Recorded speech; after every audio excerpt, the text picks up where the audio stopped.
Well, it's not Friday here, it's actually Saturday afternoon, and it is Easter Saturday. Easter Saturday for us. How are you all? Good to see you. Um, we are working with Riverside to figure out what is going on with the chat and why it doesn't show up things like super stickers and super chats. I'm currently in a talk with their techs and they're sort of like looking through it and seeing like apparently they're saying it should pull them from YouTube and they should be visible. And I'm like, well, I'm here to tell you that they're not and I can't see them. So they're looking into it. I think they might be in the chat right now. You won't be able to see them, but they are monitoring my platform tonight to see if they can see why it's not doing it. So, hey, good to see you all. Good to have you back. This story is brutal. I can't wait to talk to you about it. Hey, good to see you all. SP Mama. Sure. I don't know what that means, but yes. Hey, good to see you, Fairy. Diane Marie's here. Betsy. Hey, Betsy. What's up, my friend? Good to see you. Happy Easter. Marilyn Landis is here. Mama Mia's here. Who else is here? Sean's here. I don't know who else. Kim made it. Galen made it. Hopefully, other people will pop into chat as we get going. I don't know if we got a notification go out tonight. I have no idea. I don't get them, but I hope they did for everyone. Uh, hey, Rachel. Good to see you, my friend. Good to see you. So, what are we talking about tonight? Well, this story out of the Bay Area. All right. Are you ready for this? I'm ready. I've been egging myself up for like the last half an hour to talk to you about it. It's a very gruesome case, very gruesome. When you hear some of the details, you're gonna be very, shocked. Hold on, guys, what's going on? Tut, tut, tut. Oh, that's strange. There we go. Alright, is that better? Can you guys hear me a bit better now? I hope you can because I don't like having to sit so close to the microphone. I like to kind of sit back here so I can be a bit more relaxed.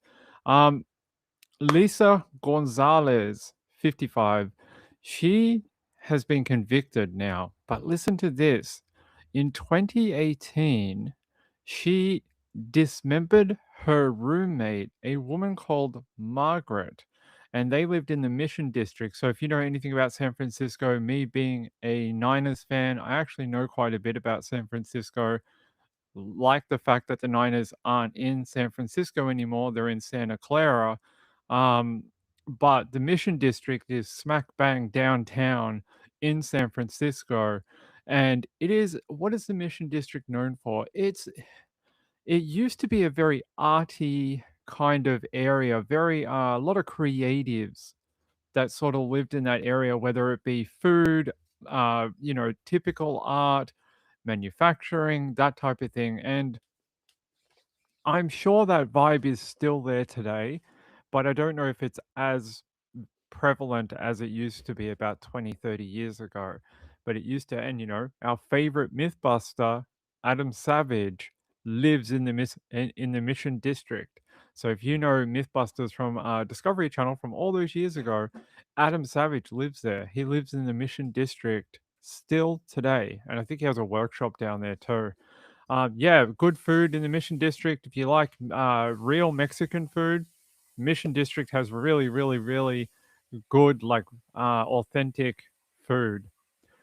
So that's the area that we're talking about. Now,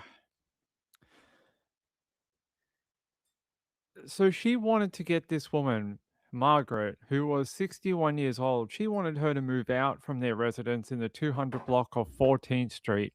And they were saying here that the perpetrator wanted to evict her, legally sort of evict her, and her friends and coworkers gave her various ways she could make that happen. And she ended up saying, no thanks, I'll do it my way. Now, the woman, Margaret, had not been seen for a very long time after that, ended up being reported missing on the 1st of June 2018.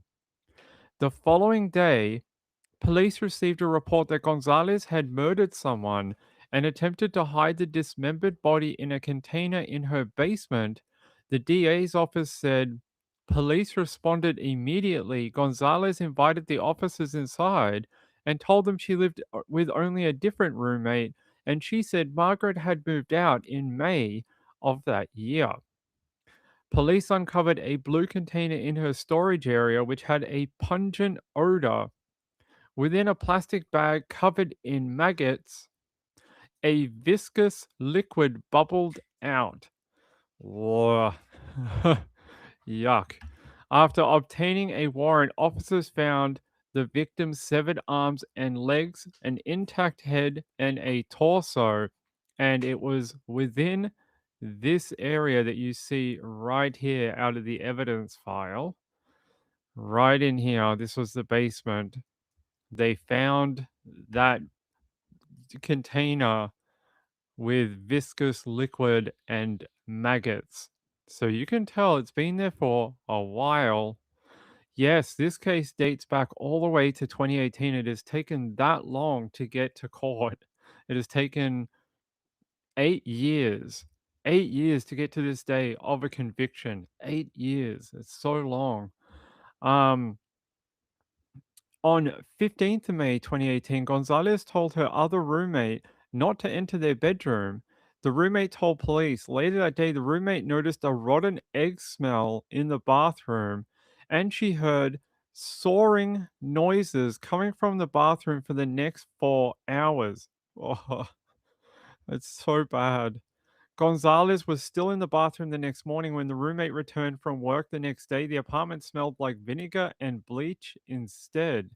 The DA's office wrote a blue container she kept her dirty clothes in had vanished. There was a hacksaw under the sink in the laundry room. She reportedly asked Gonzales where the other roommate had gone, Margaret, and Gonzales replied she left, but not the way she wanted to. That is sinister. Police later found Margaret's blood splattered throughout the bathroom. She died of multiple sharp force injuries to the head and heart, according to her autopsy. Margaret's body had sat in her roommate's container for at least 2 weeks. That is probably where the smell came from. Oh my god.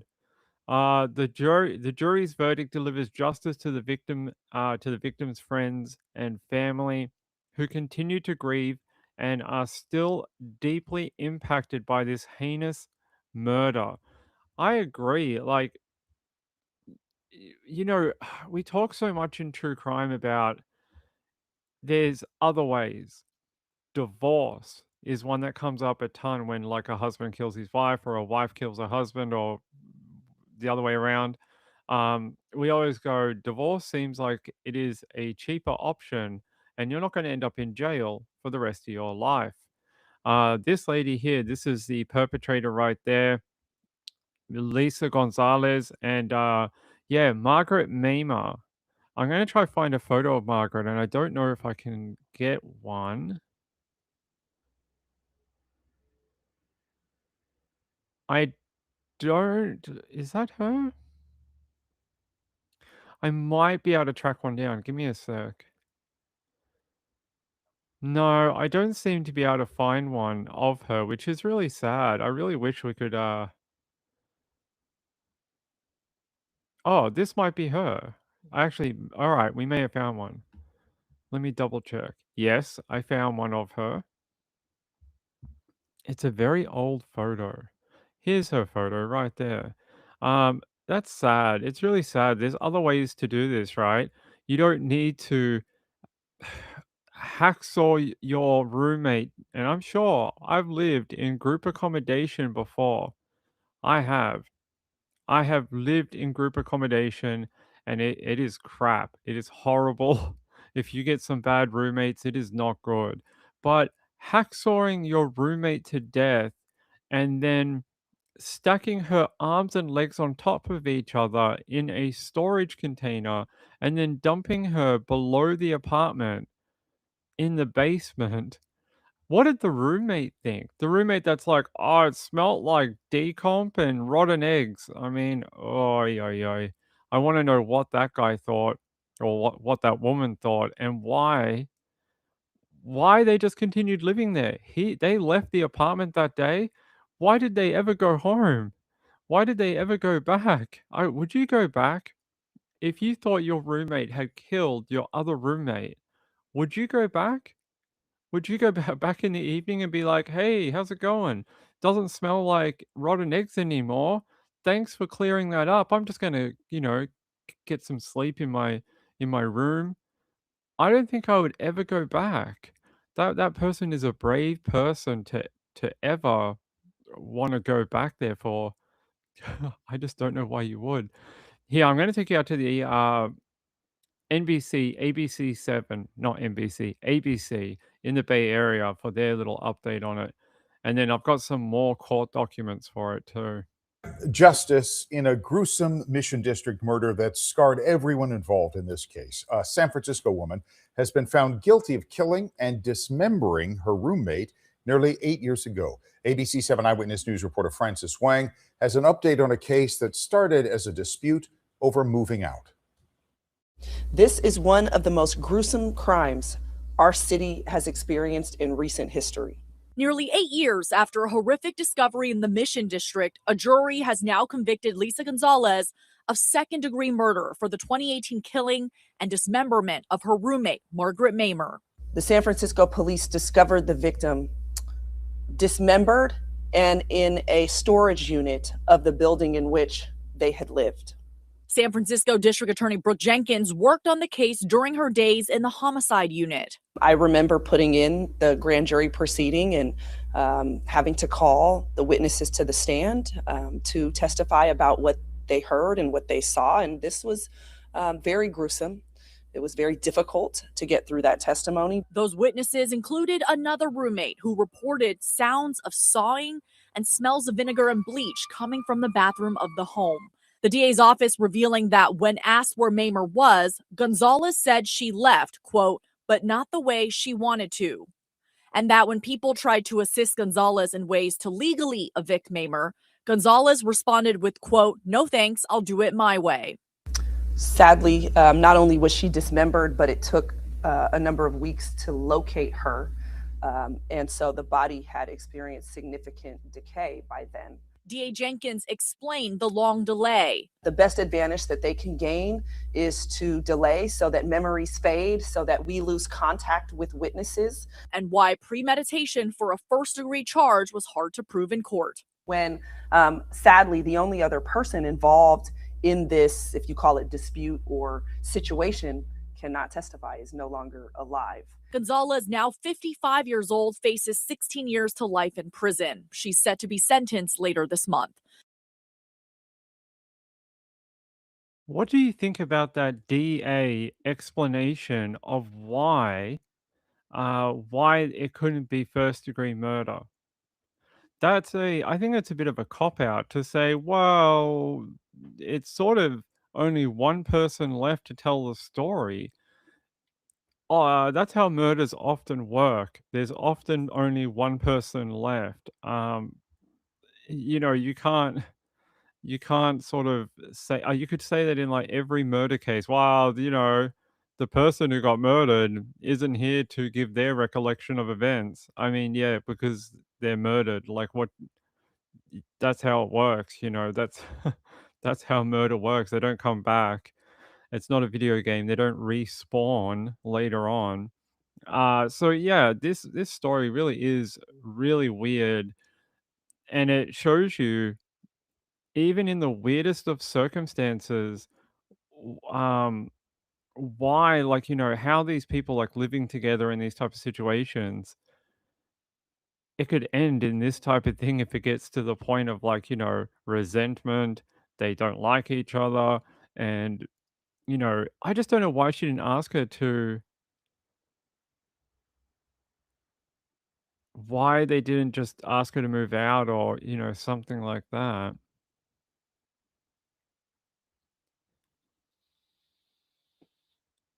Ah, okay. There's a little bit more information here. According to this, Gonzales was being nice to Margaret and letting her live at the apartment because Margaret had fallen on hard times, lost her home, and she decided to help her out. They agreed on $400 a month in rent, which is very little, like $100 a week. That is like trying to help someone out. But according to this, Gonzales told the prosecutors that after Margaret moved in, items and other things around the home either became misplaced or were broken, and she sort of was having enough of it. She was like, I've had enough. I don't really want this woman here anymore." And that she really wanted her to sort of leave, but anger overtook her, and it seems like she did this instead. And that yeah, she said that, like, yeah, broke didn't I'm guessing she didn't end up paying the money either, the 400 a month. I mean, I get it. What sounded like a nice way of helping someone almost, comes across as like she laid a trap for them, to kill them later on. I'm not sure if that was her motive, but it almost seems that way. Man, imagine doing that, and then you're the other roommate, and you're like, "Hey, why does the bathroom smell like rotting and decomp?" Like, I don't understand that other person, why they were okay with coming back to that apartment. Maybe because they had nowhere else to go? No idea. So they said here, on May 15, Margaret and Lisa got into a fight over, Lisa asking her to move out, and that after this fight, she says she has no recollection of what happened after they fought, and that somehow she ended up dead. You heard the autopsy. She had multiple sharp force injuries. So a knife or something else was used to stab her multiple times. Multiple. So very, very strange case. I don't know if this is psychiatric, although she has been put into a psychiatric facility. I don't know why you can't say that everyone that kills someone is, psychiatric, but apparently this woman, Lisa Gonzales, is in a facility for psychiatric help. Let me try and see if there's anything else on the roommate. So the roommate is Margaret Rose Mamer.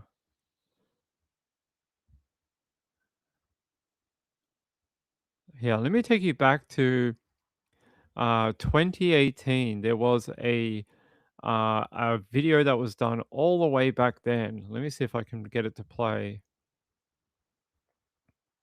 From Kron 4. Gruesome discovery in the Mission District in San Francisco over the weekend. Body parts were found inside a plastic storage container. Yeah, police say a woman is facing a murder charge in the slaying of her roommate, leaving neighbors shocked, as you can imagine. Crawford's Gail Ong, live for us in San Francisco with details. Gail? 47-year-old Lisa Gonzales is in San Francisco County Jail tonight. Prosecutors say this all stems from a roommate dispute that happened last month. Police found her 61-year-old roommate's dismembered body on Saturday. Neighbors wondering why. Randy Brito was just coming home from work when he saw police swarming his building. I saw, I guess, tape around the house, and they asked me if I lived here. I said, yeah. Police triggered an investigation Saturday when 61-year-old Maggie Mamer was reported missing. Her body parts found here, rotting in a plastic storage container. Her roommate, 47-year-old Lisa Gonzales, is facing a murder charge. I've never met anyone there. I've never seen anyone going in and out of the house. So this is the first time I hear about anything going on in that house. Brito didn't know them, but prosecutors say Gonzales told police she had an argument with Maynor on May 15th. She was trying to evict her. Maynor refused to move out. Gonzales does not recall what happened next. I just moved here, so I didn't expect this to happen. I mean, I didn't want this to happen, but I guess, I live next door to someone who just passed away. So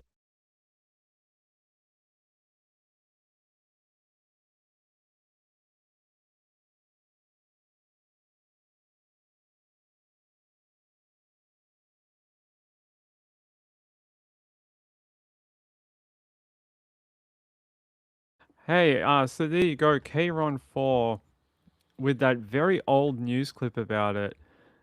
It's a very strange case, very extreme to do that to your roommate. I mean, I know we've all lived in bad living situations before, especially when we're probably most of us were younger. But I can't imagine doing that to your roommate, then dragging her to the bathroom and physically dismembering her. You know, people often think, okay, well, you're going to cut a leg off or an arm off. You might be able to get through that, but what happens when you get to all the squishy parts in the middle? What happens to when you get to the torso and the stomach? Oh my god, I don't want to think about it. It's horrific. I don't know if I could do that. You know, when they talk about that rotten egg smell, that is either decomp or she popped something with a knife when she was trying to dismember her. What an awful way to leave her too, meaning her family could never have an open casket funeral for Margaret because her body was so decomposed. I mean, you heard them talk about it, like it had been sitting there in a basement for weeks. Weeks and weeks and weeks, no refrigeration, no preserve, just left out in the open. I mean, it's pretty horrific. Um, So there was another person who lived there or was a friend of hers called Marion Garbo Seltzer, about the same age in the 60s. A friend of the victims who lives in Maine told San Francisco Chronicle that her friend told her recently that her roommate was forcing her to move out abruptly. They talked on the phone 5 days a week. Her friend says, I could tell she felt panic and overwhelmed. I suspected she didn't have money and transportation. I had a sense she was paralyzed. On May 15, an unidentified third roommate at the home came home during lunch and smelled an odor like vinegar. She said that Gonzales told her not to go into the bathroom. The next day, the roommate said she heard that soaring noise coming from the bathroom and later smelled of rotten eggs and that she found a hacksaw under the sink. So she did all this with a hacksaw. That's insane. Really insane. A hacksaw. That is, you know, we heard about a guy last night who did it with a sawzall. This lady did it with a manual tool. That guy did it with an electronic you know, saw. She did it with a freaking hacksaw. That is brutal. Brutal to dismember a body with a hacksaw. Yeah, definitely a bio issue, Sean. Um, just your husband here? Okay. Danny said, never had a roommate. I did when I was younger. Fear Thy Roommate on ID. It's a good show. That's a good show. By the way, people that like documentaries, there was a season 3 of Homicide that came out the other day. It's by the same people who do Law and Order, but it's like a real life Law and Order. So if you've ever watched yeah, Law and Order, but you're always like, oh, these may be based on real cases, but it's a drama. This is like a true crime documentary from the same people who make Law and Order, and it was really good. So this one is based in New York. Season 2 was LA, and I think season 1 was New York again. So they've done New York a couple of times, and they've done LA once, and all the cases are based out of the area. It's very, very good. Very, very good true crime documentary. Hey, um, a hacksaw is brutal. I don't know how you do it with a hacksaw. Like that's like army medicine. You know, like in war, like when you go to war, that's like war medicine. That's like they're like, oh, grab the hacksaw. We don't have a bone saw. Grab a hacksaw. Lynn said, when I was younger, I had a couple of roommates that I had to get rid of, but not by offing them. Yeah, I don't think any of us had to do that. I don't think any of us had to kill our roommates. So she has been convicted. Like you heard, she's going to be facing not, it's looking like most likely not life in prison. She's probably going to get a year sentence, something between 13 and 20 something years. How many of that, I don't know. But they did not get her on the highest felony that they could have. And I don't know why. So it is second degree murder. Uh, I find that really strange when she's basically the only one that could be responsible for the anyway, I don't know. I'm not sure why. Apparently,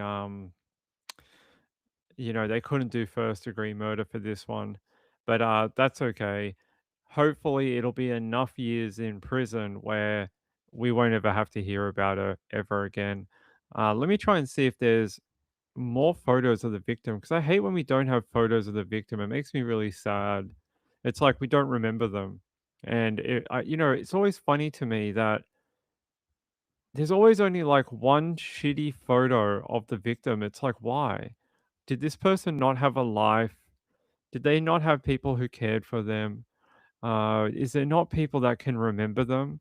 And to me, that's the thing I have noticed in true crime, that there are often never any photos. And if there are, there's something like this where it looks like it was taken from a photocopy of a driver's license or a library card or something like that. It's sad to me that we don't get a feel for who these people were. And I'd like to do better with that. I wish we could. Let me see if I can find her. She may have a Facebook page. Let's have a look.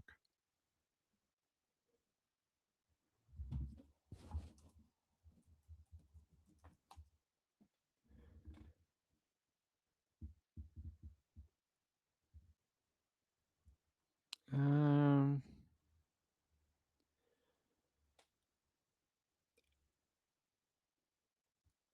I I don't. I cannot find a at least one that's not active. I can't find one, unfortunately. That's very sad. They're saying here, though, that when was this released? Back in 2019, the autopsy for Margaret was put out into the public domain. A 72-page autopsy contains initial examinations and notations by medical examiners during the autopsy. It states that the victim suffered multiple traumatic injuries, um, and received several sharp force injuries to the head and neck, totaling at least 7 injuries to the skull and 5 injuries to the right side of the face. According to the medical examiner, there were also chop-like blunt force injuries to the side of the head and neck. The coroner found that the victim was additionally stabbed in the chest with a sharp object and noted that the victim had injuries on her fingers, aka defensive injuries. After her death, the medical examiner reported that Mima's remains were sawed apart. They found that portions of her left and right forearms and her legs had been sawed off with a thin, handsaw like tool, and highlighted that there have been several false starts. That is very important. These false starts are very telling in forensics, and they can mean a few different things. They often mean that the perpetrator wasn't sure of what they were doing. They can often mean that, can you imagine soaring into like someone and you go, "Oh, wow, that didn't go how I planned. Like I thought this would go through like I was doing the Sunday roast." Well, it doesn't work that way, and sometimes you get these false start injuries. Um, they also mean something in when you get people who when you get people who claim they have been attacked, and then you get these false start injuries, and they can mean that someone wasn't sure. Like, say someone says their home was broken into and the perpetrator killed their wife, and then the perpetrator attacked them and tried to do it to them and cut their neck open or something. But when the forensics look at it, they see what they call false start injuries. That means that it was most likely the person, maybe the husband, that did it, and they couldn't do it to themselves. So you sometimes see these false start injuries in different scenarios within forensics. In this particular case, I think it probably highlights that she tried to do it, and it probably just didn't go the way she had planned, and the saw probably didn't cut as easily as she thought it was going to. They're saying the medical examiner pointed to cut marks along the vertebrae where the victim had her abdomen cut into two pieces, separating the spine from the pelvis bones. Oh my God. Well, we know where that rotten egg smell came from now. Mima had been reported missing in May of 2018, but police only made the grisly discovery at 255 14th Street on the 2nd of June 2018 after a man walked in to the PD and reported a possible homicide. The man said his girlfriend had told him that her mother had murdered someone, cut the body, and was attempting to dispose of it. The reporting mail indicated that his girlfriend told him she heard chopping noises, smelled blood, and was told by her mother to stay away from the bathroom. That's very interesting. In our other reporting, who did they say that other person was? They said it was like another roommate, a female. They didn't say anything that it was the perpetrator's daughter. So the person who smelled the egg smell, the decomp smell, um, and then heard the sawing noises was actually the perpetrator's daughter. Jeez. Imagine that. Imagine living. That's why, you know how we said, why did she go back to the apartment? Because it was her mum. That is why. Um, Awful. This lady suffered in her death, and her body was desecrated after death too. It's really horrific. Ugh, that poor lady. She really went through it in her final moments. So Lindy said, "This is certainly helping with my diet. I kind of lost my appetite." Yeah, I'm sorry about that. Sometimes we get into gross topics. SPI said, "What the F?" The mom said to her daughter, "This DA is shit." Yeah, I find it interesting that they didn't go for the first degree murder either. The fact that you have the daughter of the perpetrator and she's the one that's verifying the facts to the murder, and you still say that it is sort of like a she said situation, and that you don't have any like higher charges. I find that so strange. You have a literal daughter saying that she can verify what her mum did, and that's not enough to do her for first degree murder. Hmm. Soft DA. Very soft. Soft as baby poo. So soft as baby poo, this particular DA. Um, yeah. Let me try and see why, if there was any other circumstances of why they did that.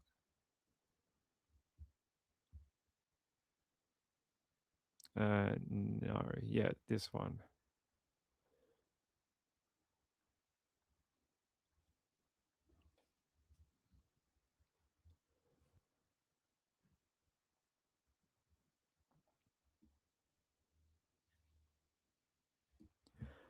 Um, it doesn't say. Yeah, she got convicted of second degree murder, so it was not first degree. She will probably get something like 21 years, I believe. She will not get life in prison, I don't think. That's like the high end of the scale. Needs to be very. I think it deserves it, but I'm not a judge. I just suspect the judge is not going to give her the maximum sentence in this particular one, since they've already sort of signaled that it's a very light second degree situation. Yeah.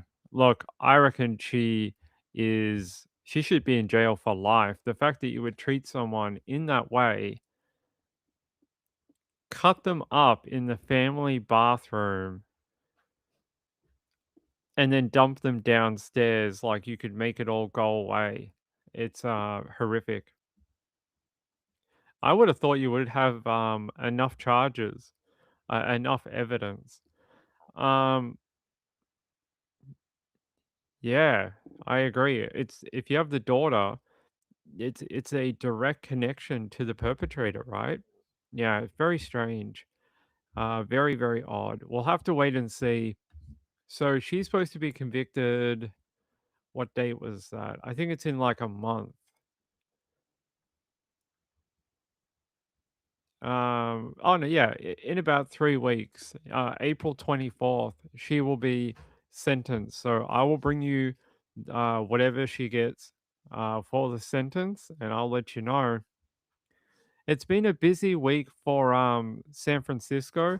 They had a second case that was that concluded, and this one was the rideshare R-wordist. And I'm going to take you to KRN. He was sentenced, or not sentenced, convicted today. Let's take you out there. The rideshare rapist, he's now facing 100 years to life in prison. The San Francisco DA's office announced he's been convicted on multiple charges. Crown 4's Dan Kerman reports.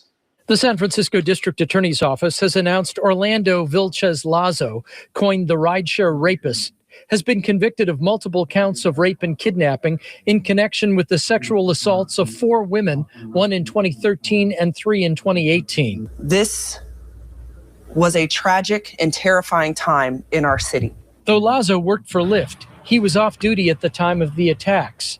Prosecutors said he would pull up outside South of Market nightclubs and women would get into his vehicle thinking it was the rideshare vehicle they had ordered. It was not. Prosecutors say Lazo would then drive to a remote area in the southeast part of the city and sexually assault them. Now, so many of us can rest knowing that Mr. Vilches Lazo should never see freedom again. Prosecutors say DNA played a major role in Lazo's conviction, which now means he faces 100 years to life in state prison. The district attorney credited not only law enforcement, but the victims who not only endured the assault, but then came forward, underwent sexual assault exams, and endured questioning from defense attorneys.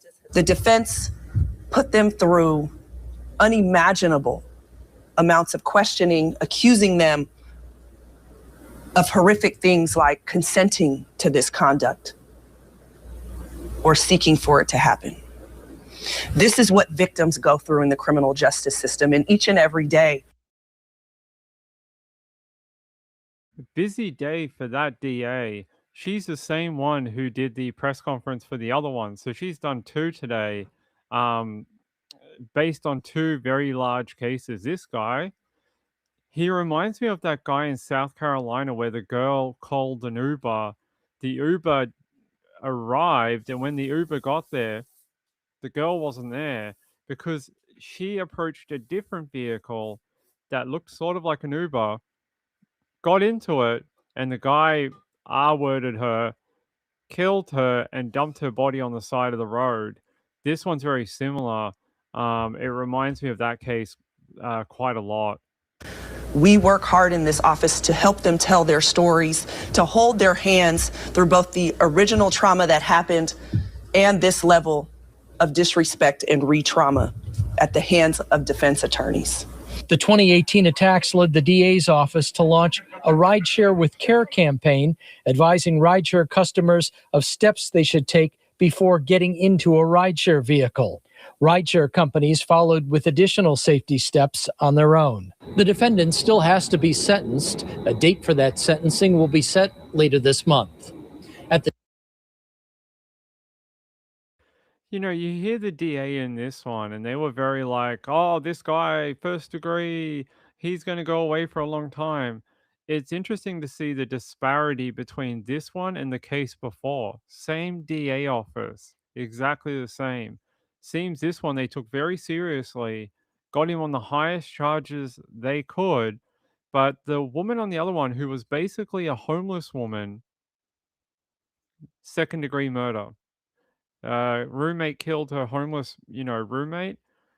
Second degree murder. This one, because it's a very de jure topic right now, sexual assault, R word, that type of thing against women. First degree, bang. Get him on every charge, highest charge they can do. I think that tells you what it's like if you live in San Francisco, and depending on your demographic and who you are and what crime is perpetrated against you, shows you the outcome that you might get. Yeah, I'll take you over to some more information here. They have some information here about it. This is from the DA's office.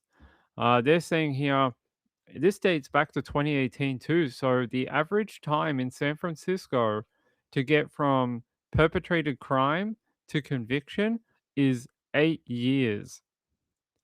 8 years in San Francisco to get from day the crime was done to a conviction. That is crazy. Almost a decade. Wow, that is just mental. Yeah. In February of 2018, survivor number 2, 22 years old, was at a nightclub in Soma with her friends. She left the club with a friend, ordered a rideshare to take her home. Her ride was canceled. The perpetrator pulled to the curb in a car and told the friend that he could give them a ride home. They assumed he was the rideshare driver. Once in the vehicle, the perpetrator pulled over less than a block away, told the friend to exit the vehicle and get water. As soon as the friend exited the car, he sped away with the survivor. He then took her to Manziel Street and violently R-worded her in an area with no cars or residences. An unknown male DNA profile was developed after she completed a forensic exam at San Francisco General Hospital. After this profile was entered into CODIS, there was a match to a 2013 R word. And then in May of the same year, survivor number 3 had been out with her friends at a nightclub in Soma. Survivor number 3 ordered a rideshare near Howard and 2nd to take her home. Again, perpetrator pulled up with a rideshare decal on his vehicle this time. Survivor number 3 got into the vehicle and confirmed that it was her rideshare by stating her name. Perpetrator falsely confirmed he was her rideshare driver. He then proceeded to take her cell phone and transported her to Manziel Street, where he got into the backseat of the car, violently R-worded her. She had no idea where she was and screamed for help. He put a metal object up to her neck and stated, "This can be easy or this can be violent."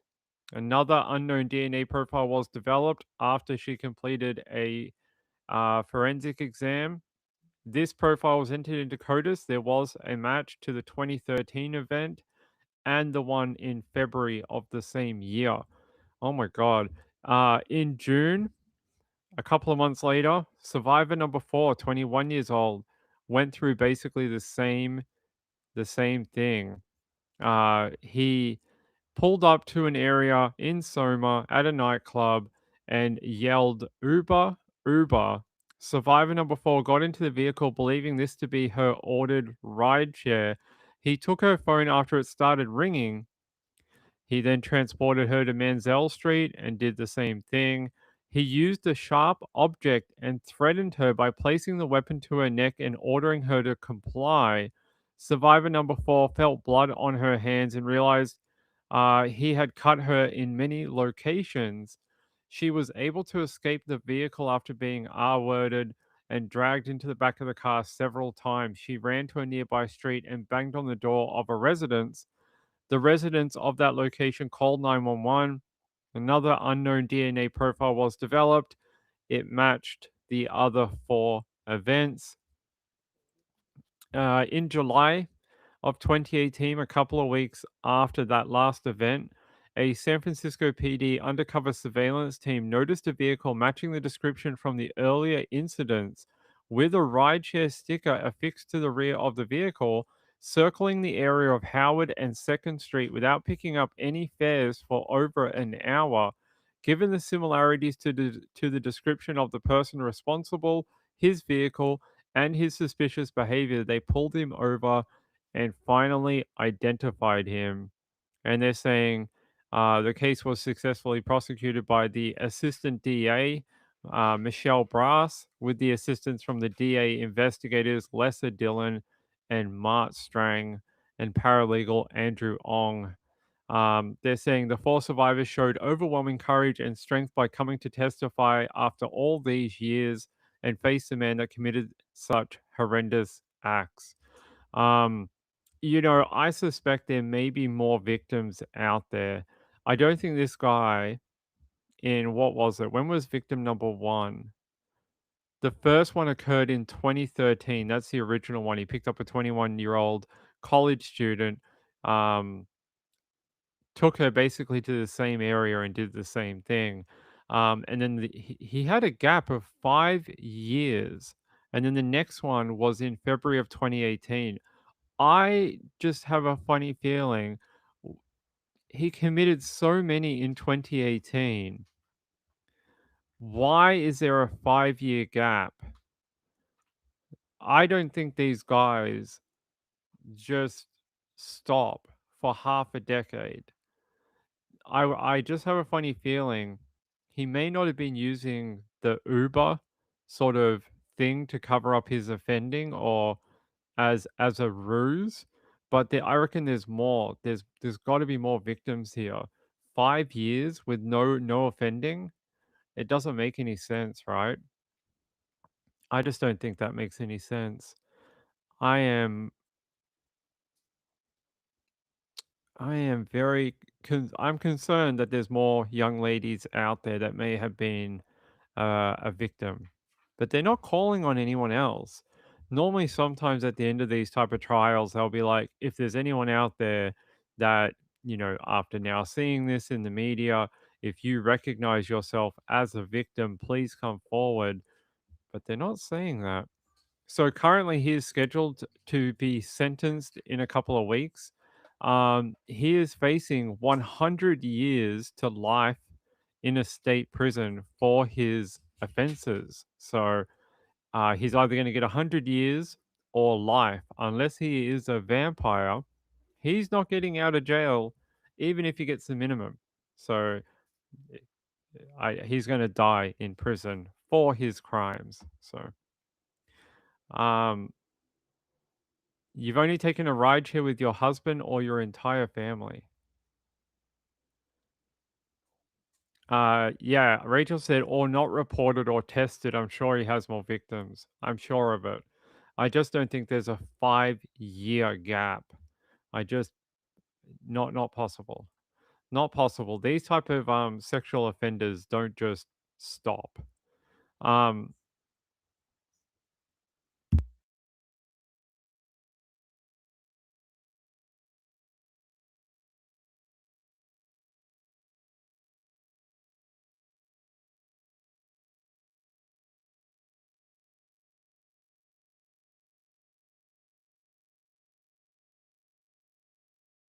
That's all right.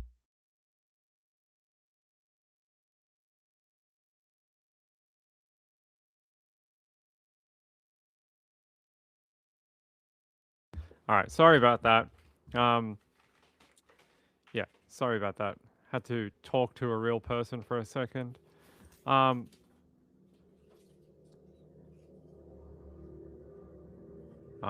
okay. All right, let's have a look. Where's my page here? Vichez Lazo is his name. Let's have a look. Do we have a photo of him? Here's his mugshot. There you go. This is a guy who decided to drag women into the back of his fake rideshare and commit these violent, really, really just, you know, horrible crimes against these women. What a horrible guy. I hope he dies in prison. Um, he can F off and crawl under a rock and die for all I care. Um, I'm glad they finally got him.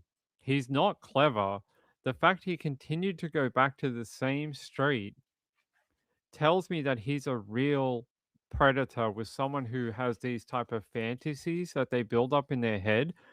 The one thing I look at here and I wonder is the fact that he had that one in 2013 and then he offended in 2018 and basically mimicked what happened in 2013. I wonder if he's one of those sexual perpetrators that build up that fantasy and want to relive past events that they have committed. And because, like, they've already done it, it's gone, they only have the memories, but they want to be in that moment again with the offending, with the girl. And I wonder if that 2018 attack was that. It was to try and relive the one that happened in 2013. I think so. And then apparently, for some reason, his offending escalated. And in 2018, he started attacking women at a rate of one a month, if not more often than that. So, um, yeah, I had to talk to a real person. That's right. Yeah, you guys are real on the screen, and maybe real in another place, but not here. Not here. Did the family find the dog's owner? Oh, from yesterday? Um, yes, it's a long story. So they did find the dog's owner. Um, the dog ended up being taken to the pound and it ended up costing the owner a lot of money. And I'll tell you why. Where I live, you have to register your animal. You have to register it with the local government. If you don't do that, and then your dog gets picked up, like what happened to this particular dog, it ends up costing you a lot of money because they will fine you, they will charge you for however long you haven't been registered. And if your dog's like 5 years old, that's a lot of money because they charge you for like 5 years old. So they charge you per year. The white doggy, yeah, he's back home with his parents now. Um, Lindy said he'll have plenty of time to daydream about it now. He'll never have access to a real live woman ever again, though, which is perfect. So, glad he's going to go to jail for 100 years or more. He'd have to be a vampire to survive any longer. So that is great news. I hope the victims can move on with their lives, but you know, I don't say that any sexual attack is different from each other. They're all traumatizing. I suspect that maybe the severity of this one may make it even harder. The fact that he was violent, I mean, not all of them were violent, some of them are different circumstances. But this one was a forcible, violent R word where these girls were in a foreign location, couldn't get out of the vehicle, and were attacked. I hope they're able to find some semi balance of life, and maybe I don't know. I really don't know. Hopefully that'll be maybe him being in jail will give them some semi balance of like he's not out there, he can't come and get me. Feel very sorry for those women. It's a very horrible crime.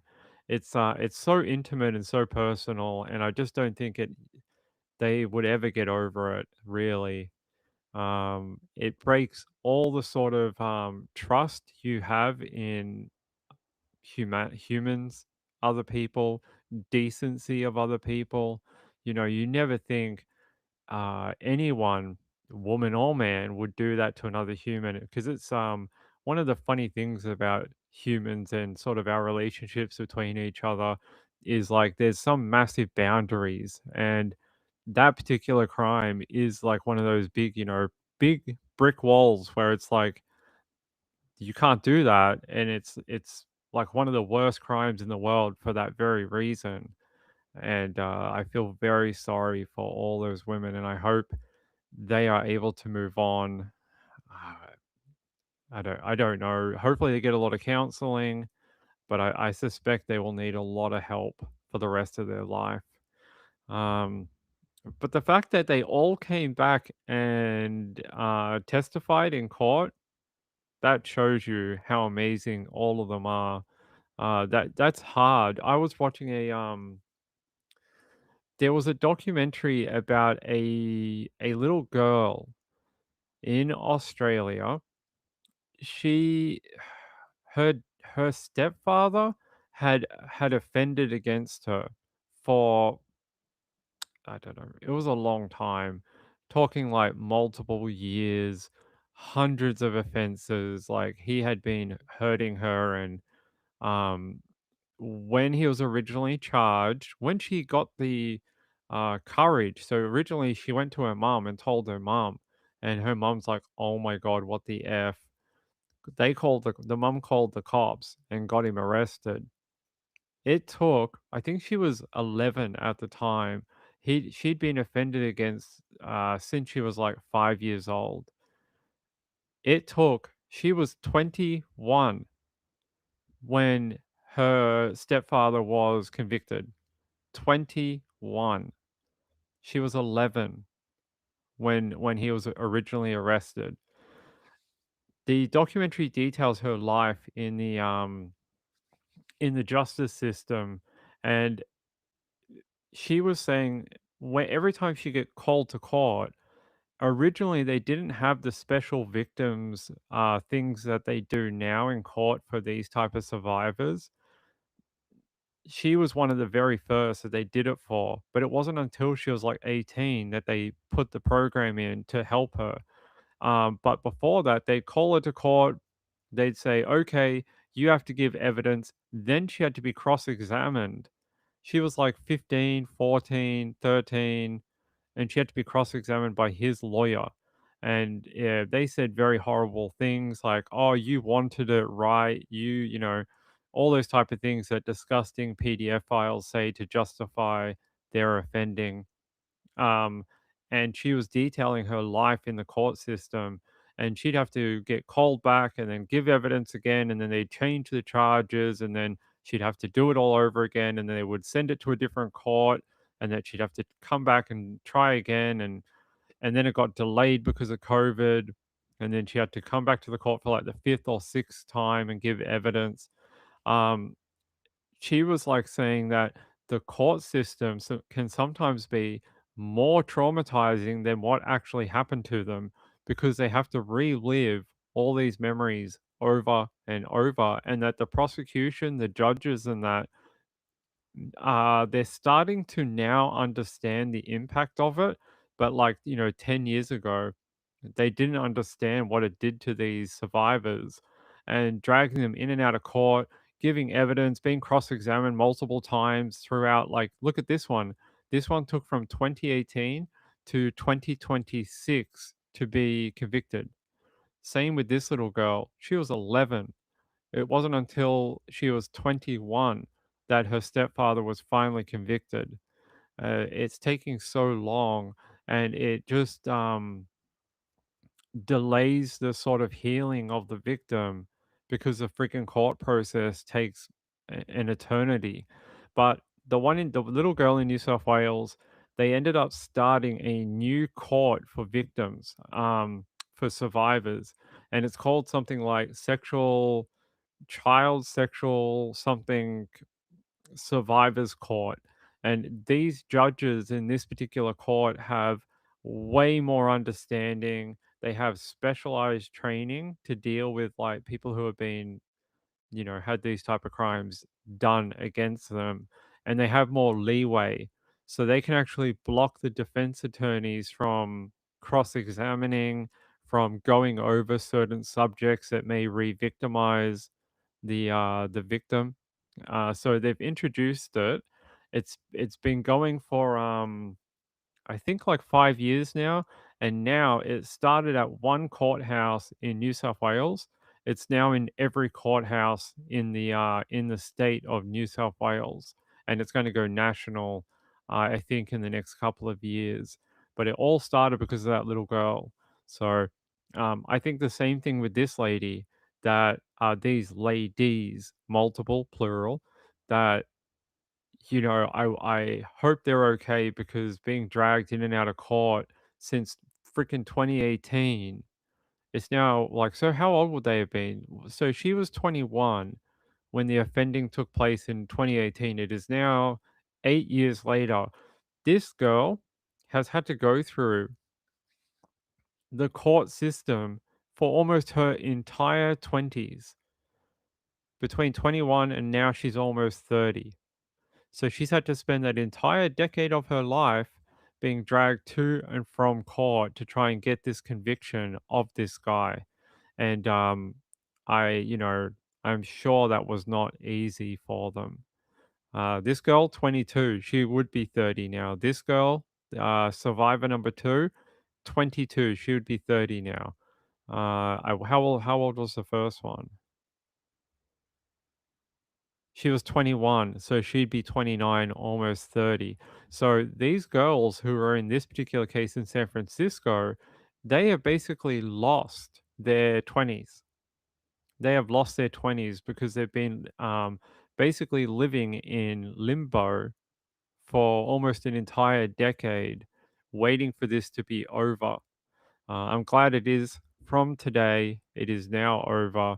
They don't have to worry about him anymore, but you wonder what kind of damage that does to them, right? How much they can actually, go through. I you know, I don't know. It makes me sad. It really does. So, hey, hopefully that's it for him. We'll never have to hear about Mr. Vilches Lazo ever again. But yeah, there you go. A bit of a story about an Australian girl who had to go through it as well. All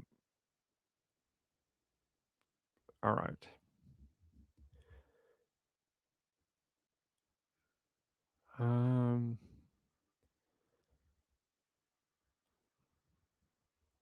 Let's see. Let's see. What else did we have for this Friday night?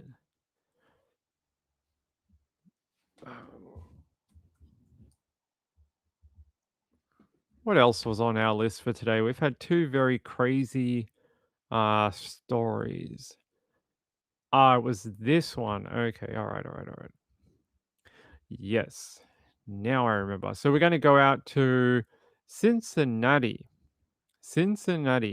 And I wanted to bring you the update about this guy because I think he's a total creep. And I want to give you the update on it. Where is it? They're not. Okay, that's all right. Here, I'll just read it to you. There's no video. Doctor indicted on prostitution trafficking charges involving teen escaped justice the hard way, according to a judge. A Cincinnati doctor indicted on prostitution and trafficking charges involving a 16-year-old has died by S-word. Francis J. Curse III of Westchester was accused in an affidavit of using Snapchat to solicit young females for sugar daddy relationships. Oh, of course he did. They're saying that he apparently he has taken his own life in since he was indicted on 4 felony charges. They're saying he also had more charges of the same type of thing in another county, Butler County. So they will now not proceed because he is no longer alive. So, like the judge says, he is a coward who would not go to court and defend his actions, would not go to court and tell his side of the story about what was going on. Instead of doing that, instead of letting the justice system work, he decided to make it easy for everyone. So, while the other guy will, this guy will not. He is dead. So, apparently he died at 5:43 p.m. on Friday in the 5400 block of Howe Road in Trenton. Sorry, I thought he died in jail, but seems like he died at his home. Preliminary manner of death is listed as S word. The preliminary cause of death is gunshot wound. The judge noted in court Tuesday that both he and the assistant prosecutor had wanted Kurse arrested upon indictment last week instead of being permitted to remain free. There you go. They let him go free, and what happened? He's now not going to face justice at all. According to the affidavit, the teen met him in Sharonville on October 19, 2025. He gave the teen 2 vape pens and $15 in exchange for sexual activity for hire. There you go. What's with giving the kids vape pens? There was another guy, that girl that went missing from Illinois or something last week. She also accepted sexual contact with an older man in exchange for vape pens. Did you guys see that? This is now the second case where I have seen vape pens be used to coerce minors into sexual activity. That's very strange. They're saying Kurse's medical license remained active after his arrest and indictment, according to the State Medical Board of Ohio. Under Ohio law, complaints and investigative materials, including phone numbers, investigations, are confidential. So there you go. Guys, give me a sec. I have to do something for Mrs. Ping. Hold on.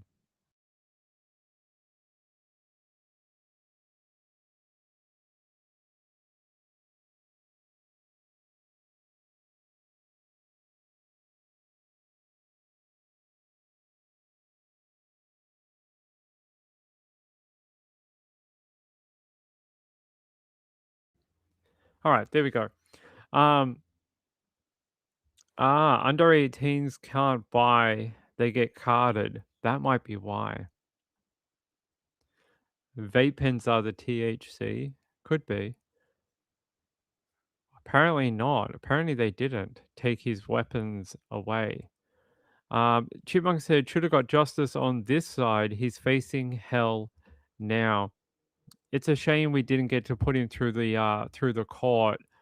Let's have a look. But apparently he was wanted in multiple counties, for doing the same thing to teenagers. So, we have to educate our teenagers better about, like, I don't know why they all want to live this particular lifestyle that, they see it on TikTok and, oh, become a sugar baby and, oh, it's great. But what they don't explain is that you gotta,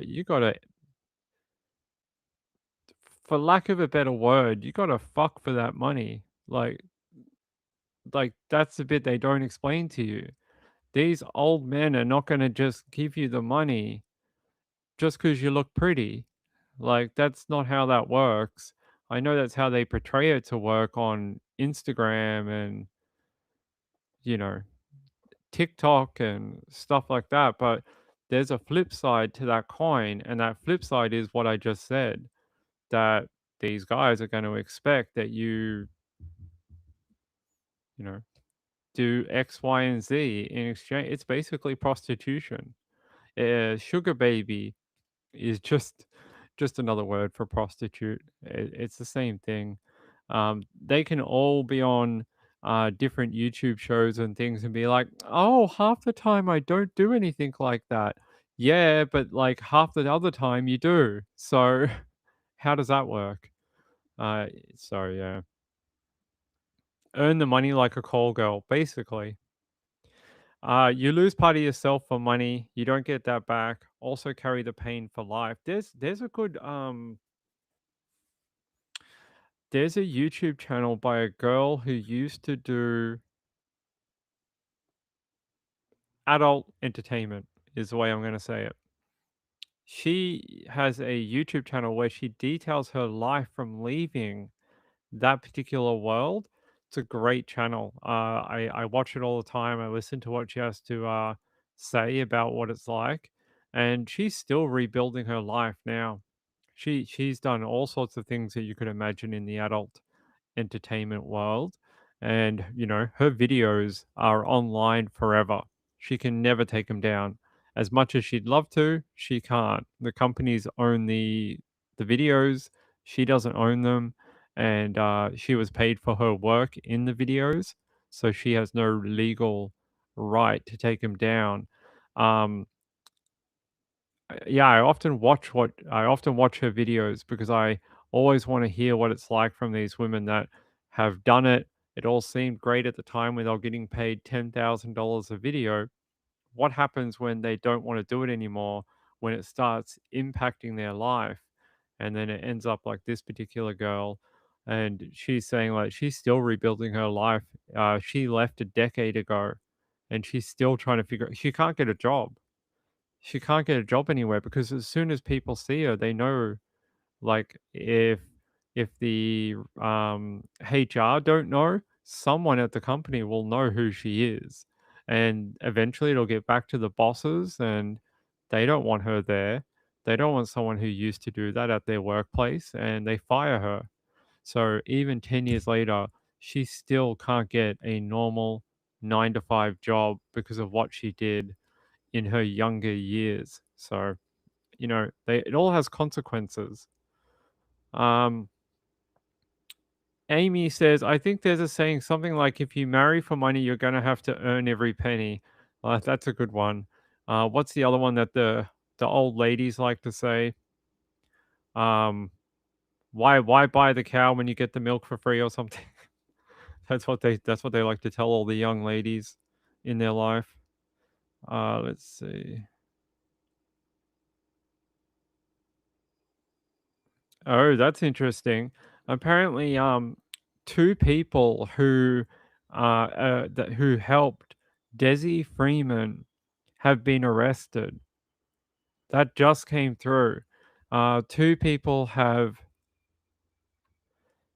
been arrested for helping him. There you go. Dramatic update in Desi Freeman investigation as two people are arrested amid fears a double cop killer was being assisted while on the run. They have arrested a man and a woman at two properties in the state's northeast on Saturday morning, and they're just saying they arrested him as part of a ongoing investigation into the deaths of the two police officers, but also the death of the fugitive Desi Freeman. I think everyone figured that someone was helping him. There's no way he was, on the run for 7 months, and yeah, I don't think anyone. Yeah, so two people, a man and a woman. They're saying more information will be released at a later time, but there you go. They moved very quickly on that. All right, let's see. A pot of pasta. That's a very Eastery type of thing. It's a very Easter food, isn't it? What are you guys doing tomorrow? So tomorrow I will not be here. I will not be here for a live show. I have my family's Easter lunch, and I'll be there with my family.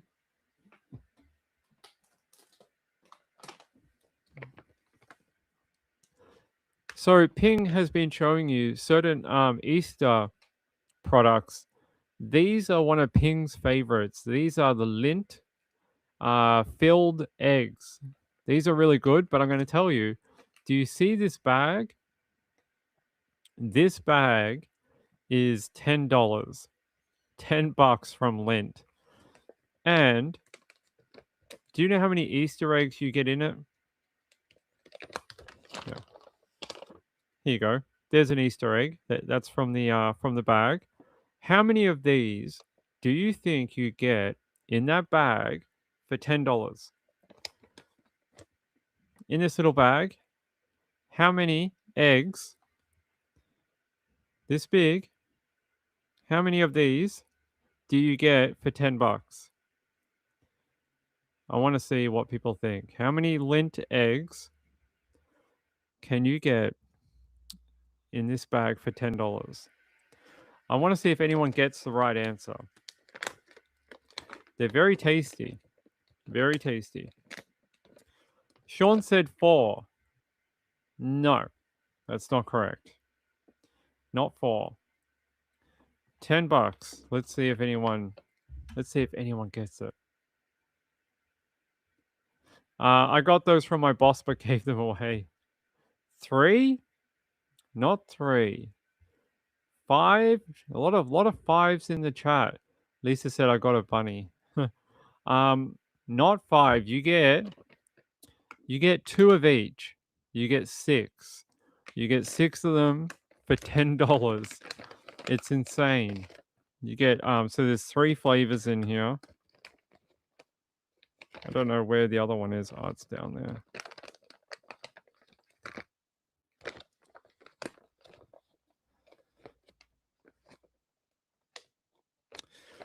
Oh, hold on. All right, there we go. You get 2 of each flavor of these. See, they come in like, oh, I can't hold them all. There we go. You get 3 of each flavor. I mean, you get 2 of each flavor. There's 3 flavors. That's all you get. Like double this for $10. I didn't pay for them, so don't think Ping paid for it. Someone gave it to me. Someone gave me these as a gift. So very tasty, very expensive. Very, very expensive. Yeah, very, very expensive. So nice gift from someone. A person someone who knows Ping. I like salted caramel. It's one of my favorite things. I got to tell you, I found something this week that might be the tastiest thing ever. Hold on, I'll see if I can find them.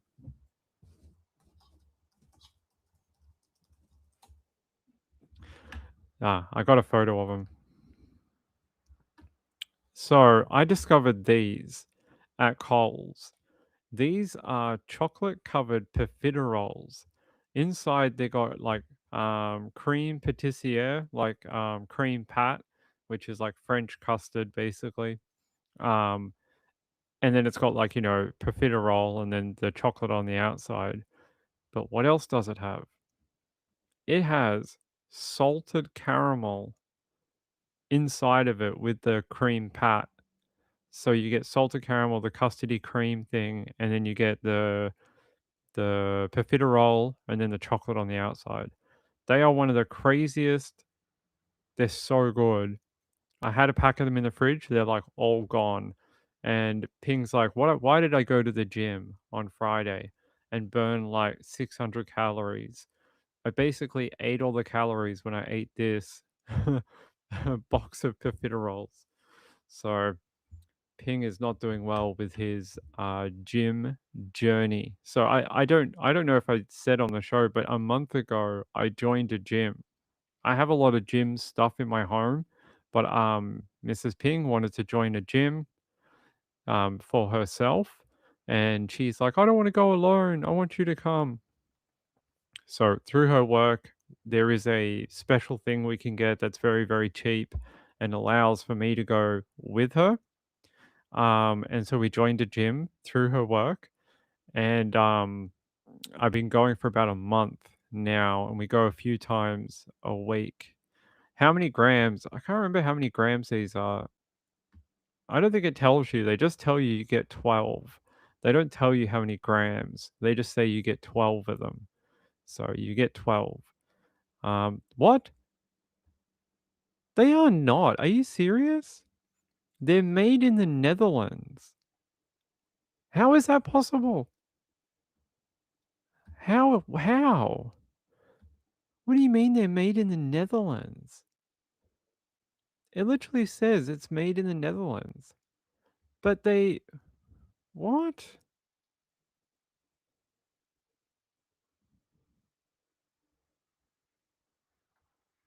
I don't understand how that's a thing. Why would you make these in the Netherlands? Yeah, look. Coles salted caramel profiteroles. Made in the Netherlands. Why? Why would you make this in like basically Dutchland or Deutschland in the Netherlands with the Dutch? What? I don't get it. Do you guys get it? They come in this plastic shell casing, which you guys would have seen if you're an Australian. It just looks like any other case that you would see for Coles. Do they just come in a giant bulk tray and then they just put 12 of them in the plastic covering? So there's someone in a factory that just takes them out of a giant box and puts them in like the plastic thing. I can't believe they're made in the Netherlands. Why? It's so weird. Why would you import this? This can be made like our supermarkets down here. They have bakeries in them. Why would you import this? It's bizarre. Like, I love my Dutch friends, but I don't understand. Like, we can cook this in Australia. It would have to cost less than importing this. Yeah, there you go. You can see the salted caramel on the bottom of them, and there's a creme patissiere on top. They are very good. I just don't know why. I just don't get why you'd import them. It's very weird. It's very weird. Do you know, I want to tell you something that Ping is very mad at. So if you're an Australian, you probably like a custard tart. They're a classic Australian dessert. Our friends in Hong Kong love them too. I don't know about Coles, but Woolworths has now, they don't make them in-house anymore. They used to make them in-house. They'd make the custard, put them in the shell, sell them at the bakery. Now they're done in some shit factory. They taste horrible, and they still charge you as much as if they were made in the bakery. They're horrible now. So Ping is very upset because I like these, but they're crap now. Now that they're made in a freaking factory somewhere, they're terrible. Uh, go buy a macaron from Gloria Jeans. I don't like Gloria Jeans. Green Fairy Light said, I spent 80 AUD on 4 Easter eggs. They're ridiculously expensive. I want to know what kind of Easter egg cost $80. Marlene said, who told Ping that the Easter Bunny is not real? He's so disappointed. I am disappointed. Nothing is made in Australia anymore. Yeah, it's very strange. Very strange.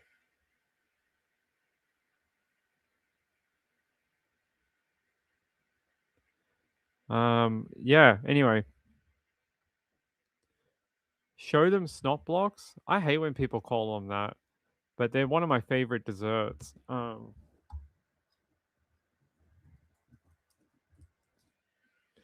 Ping likes a vanilla slice, but I only like the one that has the icing. I don't like the one that has the powdered sugar. Ping only likes the one that has the white icing. This is a pretty typical Australian dessert too.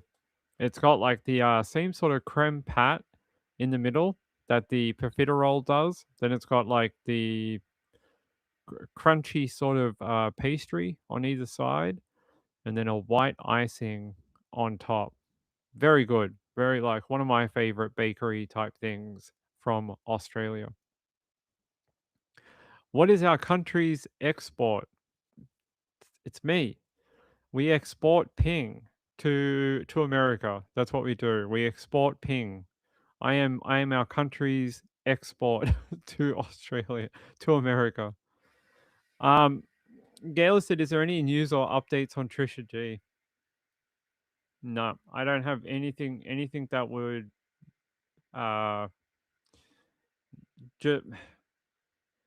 just no. Nothing that would interest you guys. There's some stuff going on in the background, but it's like procedural. It's not anything that you guys would find interesting or compelling or anything like that. No, nothing. Nothing that you guys would think that would, find her or anything like that. It's sort of gone very quiet over the last month or so. It's they did a search out there. They checked out there. They searched a home and they searched the sewage tank on the property, but they didn't find anything. And now I don't know what they're doing after that. They've sort of gone quiet again, unfortunately. So yeah, no update on that one. No update on the trial. At this point in time, we are sort of waiting for more information on the trial. And yeah, we're in a sort of funny part of the year where we're sort of just waiting on things to happen. By July, we're going to be so busy, we're not going to know what to do every day. I'm going to be out of the house, I'm going to be here, I'm going to be there, I'm going to be away, I'm going to be back on the run again, like we were last year. But right now, we're in sort of a very quiet time. We're in a very sort of laid back sort of part of the year, which is kind of good because when it gets busy, when we get to trial, it just doesn't stop. It's very, very hardcore. Um,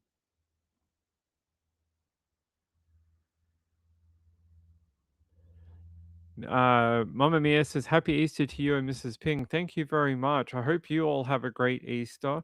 I don't know what you might be doing tomorrow, but I hope you all have a great day. Okay. Yeah, I hope you all have a great Easter. Is there anything you want to talk about before I go? And I'm not going to see you guys until Sunday night. Is there anything you guys? We have some time. Like I got nothing to do today. I could sit here for the next 3 hours. So, if there's anything you want me to cover, we can have a look at it. Let's have a look at.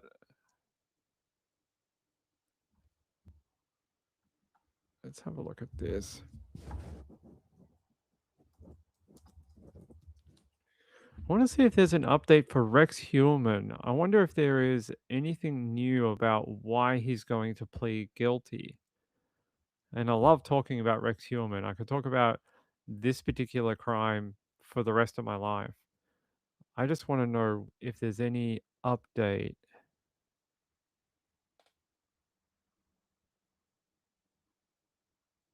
Oh, I didn't hear this. What is that?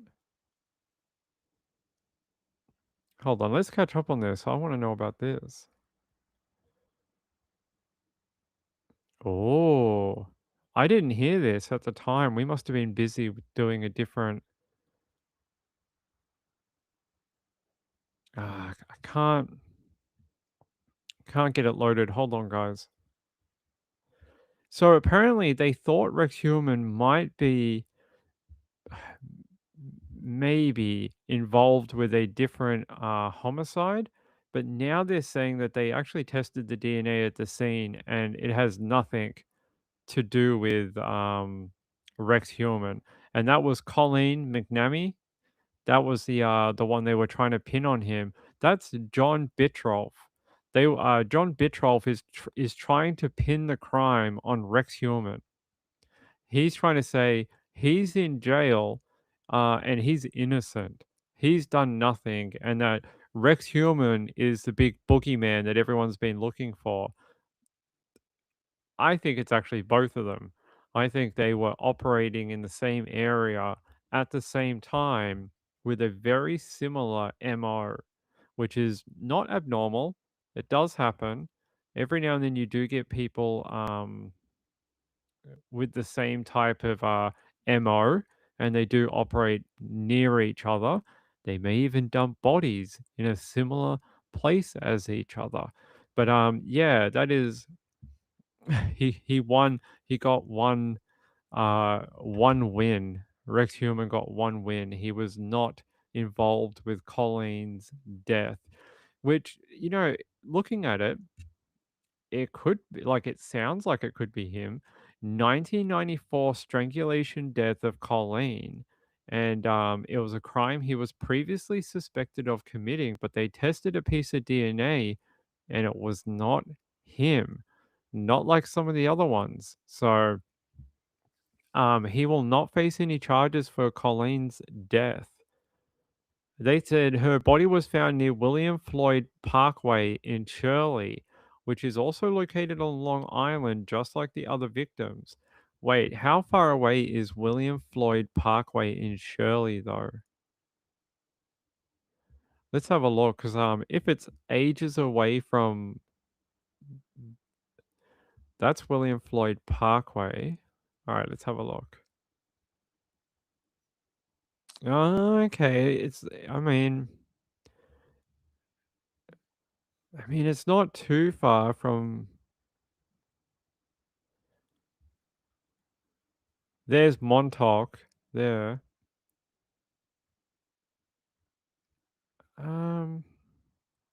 Let's have a look. There's Oak, there's Gilgo. So this is where the other victims were found, along Ocean Parkway. This is the big piece of road where all the bodies were found, sort of down through here. So all through this scrubland, down through here, and that's where they found all the bodies. But they're saying that there was another one up near here. There's Fire Island, which is where they did find one of the victims, what they call Fire Island Jane Doe. She now has a name, which Ping is forgetting what it is right now. There's Shirley, and this is where the other victim was found. Okay. And then this is the Floyd Parkway. All right. It's not super close to the other ones, but I could see why they might think it could have been him. It's only like an island away from the other ones, isn't it?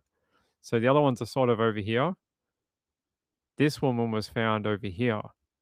They're close to each other, but that doesn't mean anything. When you move, like, look at all the people that live around here.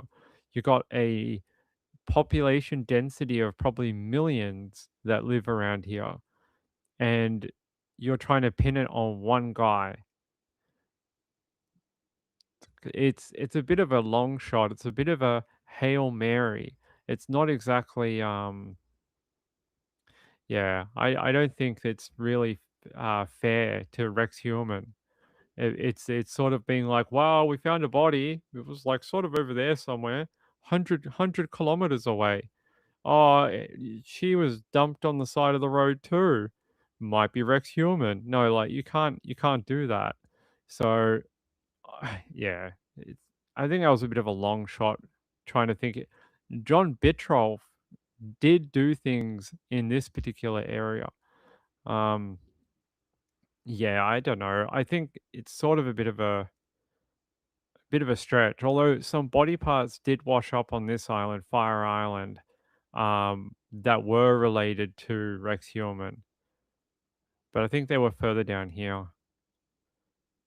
So yeah, Fire Island right here. Down this place. So they probably got dumped off the water and then got washed up over here. Yeah, interesting that he's not related to it. But yeah, there's Gilgo. So there's Gilgo Beach. That's the beach everyone knows. There's Ocean Parkway. Yeah, I get why they might have tried to pin it on him, but John Bitroff is most likely the killer for that one. He's been trying to pin everything he can on Rex Human. He just wants out of jail. John Bitroff has been throwing up all sorts of legal challenges. That'll end. So if Rex Human does plead guilty in the coming weeks, any attempt that John Bitroff has at trying to flip anything onto Rex Human ends. It ends as soon as Rex Human pleads guilty, because if the court accepts the plea, it's sort of done. They're not going to revisit it. and the DA is going to take it as sort of a win that he's going to be in jail for the rest of his life. There's a young photo of Rex Heuermann. This guy, can you believe it? I still, it's still funny to me all these years later that this is the guy that we were looking for 15 years. Guys, hold on a sec.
All right, we should be back. Hopefully it's not going to kick me off the microphone again.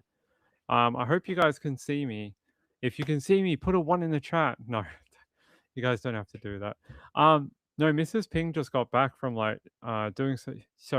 Can I tell them the story now? Okay. So I told you guys we joined a gym. We're at the gym the other night, and just before Good Friday, we were there right at the last bit of the gym. So we were there at about 8 o'clock, and then we were staying. They closed at 9, and we were leaving just before 9. So we got our working in, came home, and we were unpacking for the night. And Mrs. Ping goes, "Do you have my phone?" And I was like, "I don't have your phone. Like, I have my phone." And she's like, "I don't think I have my phone." And I was like, I don't have it. And I said, "Well, I'll go check the car." So I took the keys, went to the car, just in case she left it in the center console or something. And it wasn't there. So we tried to ring it and no one picked up. But by the time we got home from the gym, it was past 9 o'clock and the gym was already closed. Everyone had gone home for Easter. So she's had no phone for 48 hours. She just went to go pick it up because they opened up today and we called them this morning. They're like, yeah, we found a phone. So she's very lucky that her phone was found. And our gym is very secure. You need a swipe thing to even get into the area where we were. So it's not like anyone can just walk in there and grab it or whatever. You need a I don't have it, but it's an RFID bracelet. So you wear an RFID bracelet and you have to scan in and get the door to open. So yeah, so there you go. She left her phone at the gym, has had no phone for over 48 hours, and she had to go pick it up just then. So that's where she went. And then she said she did shopping and she bought 8 things and it cost $100. She bought 8 things, literally 8. Each one was must have been over $10 each or something. The shops are ridiculous. If I told you how much we spent on shopping for 2 people and 2 cats, I think you would cry. It's just ridiculous. We don't eat fancy or anything. We eat rice, veg, dumplings, fish, meat, that type of thing. We eat very simply. our shopping bill is ridiculous.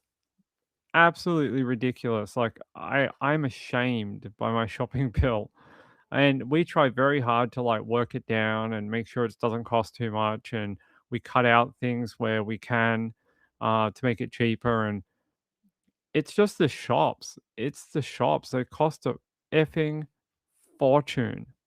Like it's crazy. Like you buy one thing, it's like $15 now, when before, like 5 years ago, it was like $5. So it's just crazy.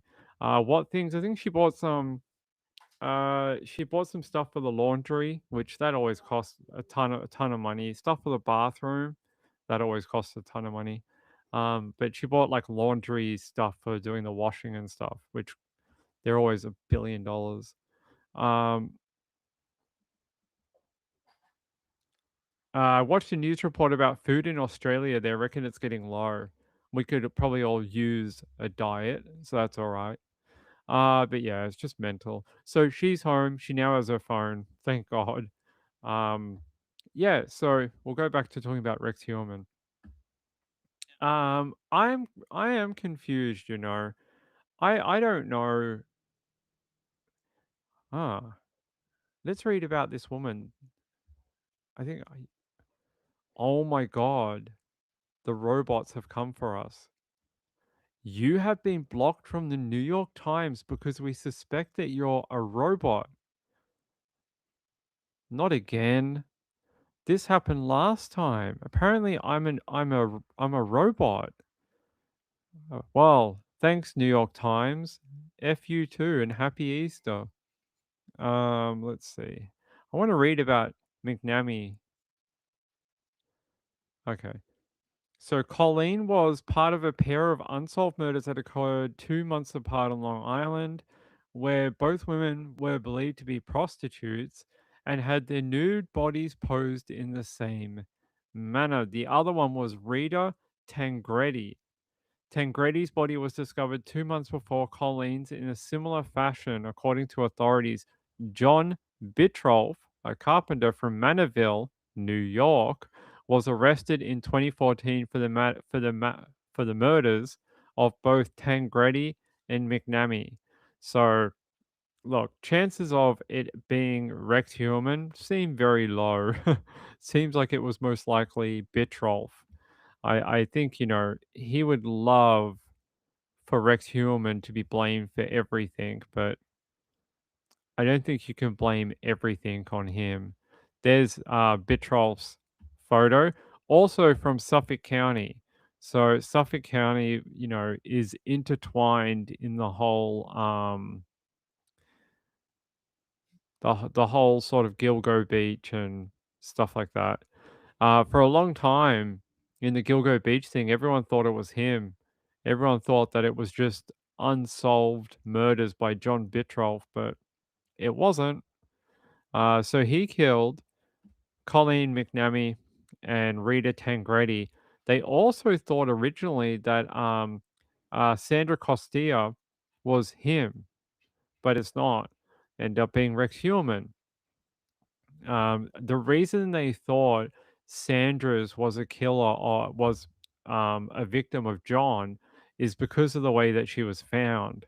It was very similar to the way that Colleen and Rita were found. Just happened to be a coincidence, unfortunately. And they were found. So Sandra was found a year before Colleen, and it wasn't too far after Rita Tangretti. So Rex Heuermann really did a very dumb thing. He decided to kill a woman at the same time another serial killer decided to kill a woman, both sex workers, and dump them very close together. Now, I don't know how many times that happens in the world where two active serial killers overlap in their very early offending. So this was very early in Rex's offending, 1993. That's, as far as we know, possibly his first victim. Possibly, could be more. Um, so I don't know how often that happens with serial killers, But yeah, very early in Rex Human's offending. So yeah, there you go. Seems like serendipity that day intervened, and now 30 years later, that story is starting to unravel, and we're starting to understand more about how did Sandra get there, how did Colleen get there, how did Rita get there, how did the Gilgo Beach ladies get there, and that story is starting to become more and more complete. Just seems to be that we had two serial killers. Both had a fetish for the similar types of women, very similar. So yeah, the four killers in that area at the same time. Like yeah, there was a couple of others. They didn't operate directly in that area. They were further down. But yes, I know who you're talking about. I guess you can say yes, they operating at the same time, but these two were more related because of their MO. The other ones, I think, attacked women in a different way. I don't think they're super related, but yeah. Look, I think it's interesting. Um, yeah, like, and the torsos of Jessica Taylor and Valerie Mack were discovered in Manorville. There's so many crossovers between Bitrolf and Rex Human. It's easy to understand why Bitrolf sort of wants to be like, hey, it's not me, it's that guy over there. So, because there are so many intertwining missteps, but look, John Bitrolf, as far as we know, has only killed 2 people. As far as we know, Rex Human's killed 7. So Rex Human is much further down the serial killer highway than John Bitrolf. He's in a different league altogether. So interesting. Rachel, do you have any idea why? Have you heard anything about why he's going to plead guilty? I've been researching like every few days, and I've not seen any good reasoning of why Rex Human has any sort of leverage to plead guilty at this point in time and not let it go to trial. You would think with the kind of legal posturing that he's been doing, why not let it get to trial? So I'm confused by it.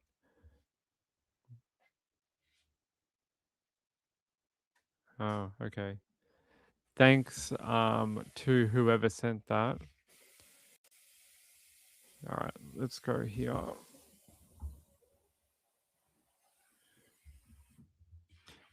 For a lot of people who don't understand my fascination with Rex Human was like one of the big cases that brought me into actually becoming a true crime content creator. About, what was it? About 15 years ago, a very young ping at the time, I would have been 25 at the time, I was seeing all these things happen in Long Island, and I spent years researching with everyone else on Reddit and Web Sleuths and other forums, trying to figure out who is the Gilgo Beach murderer, and I spent a very long time immersing myself in this particular case, and to get so close to a trial and then be told, oh, it's probably going to be a guilty verdict, is in some ways a little sort of like blue balls in for lack of a better term. And then but it's good for the family, and I think that's all that matters. It's good for the families of the girls, and I think that matters more than anything. But for the content creators and the people who've been following the case for like 15 years or more, it's sort of a bit of a letdown, because we all want to know all those tiny bits of evidence that the cops have had since 2011 and earlier, and we're not going to get it now. We're not going to, if he pleads guilty, if he continues and pleads guilty, we're not going to get it. We're not going to know.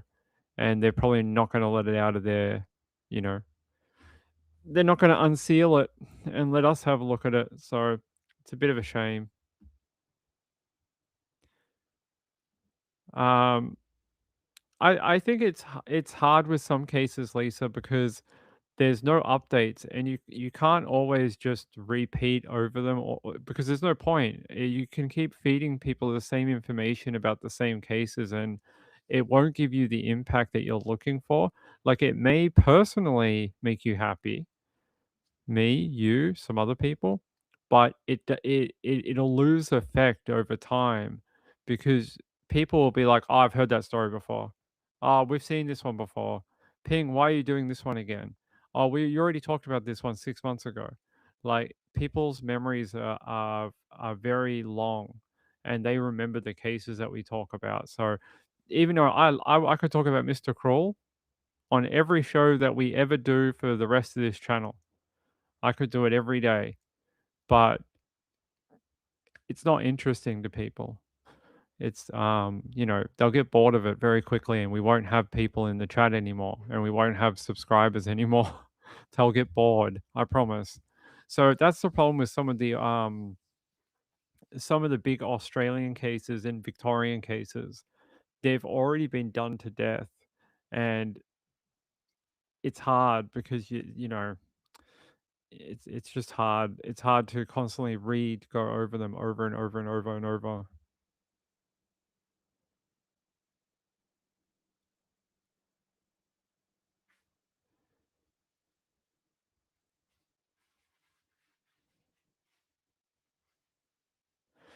Okay, thank you.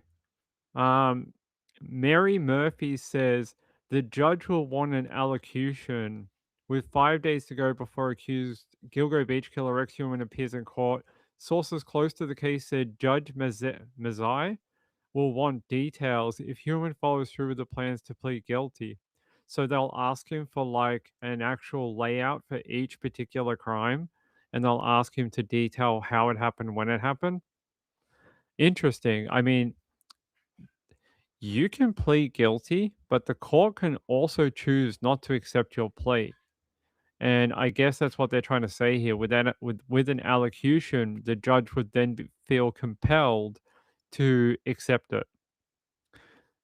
Without it, the judge might be like, well, I don't think you are, there's various reasons, like, I won't accept that plea from you because of X, Y, and Z. And so an allocution is a formal, unsworn statement made by a convicted defendant directly to a judge before sentencing, allowing them to express remorse, apologize, or explain motivations to seek leniency.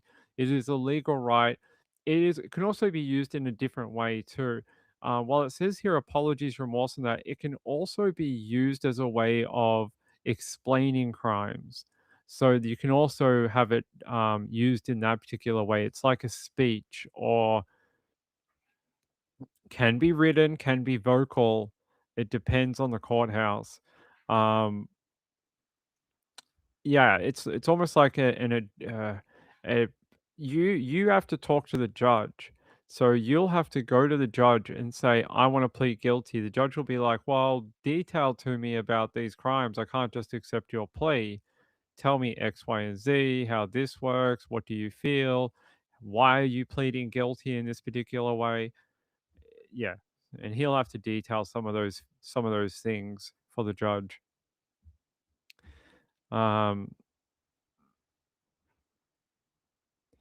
Lisa said over and over is how they get solved. Well, yes and no. I think that there's a time and a place to do a lot of the Australian stuff, and we've covered heaps of them. I know we've missed some because some of them I'm not interested in, like the ones in South Australia with the girls at the kids at the beach. It's so far outside of my time. I don't really understand it, or I wasn't around at the time, so I don't really get the crime. And I have that unfortunate thing with a lot of crimes that date back before my time. And some of them I just don't get because I wasn't around, some of the ones in the 70s and 80s and that. So I leave it for other people. I let them do it. But it's we cover heaps. Every year we cover between 25% of all content that we do is Australian. So we do up to 3,500 cases per year. And if 25% of it is Australian, then that's around 1,000 cases every year. So it's a ton. It's a lot. All right. Rachel, thank you for that. I don't know. We'll see. We'll see what happens with Rex Hillman. I hope he does get a allocution, and we'll have to see what the judge will want in that. Whether they'll what details will they want? Will they want a full confession? Will they want just him explaining the guilty plea? Like, what exactly will that contain at the time? Which will be interesting. Let's have a look in a New York court. Let's have a look. New York.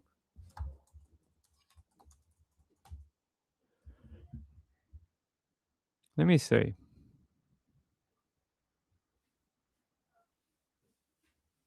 Yeah, in a New York court, an allocution is a formal procedure where a judge speaks directly to a party, usually a defendant in a criminal case or a litigant in a civil settlement, to ensure they understand their rights and the consequences of their actions on the record.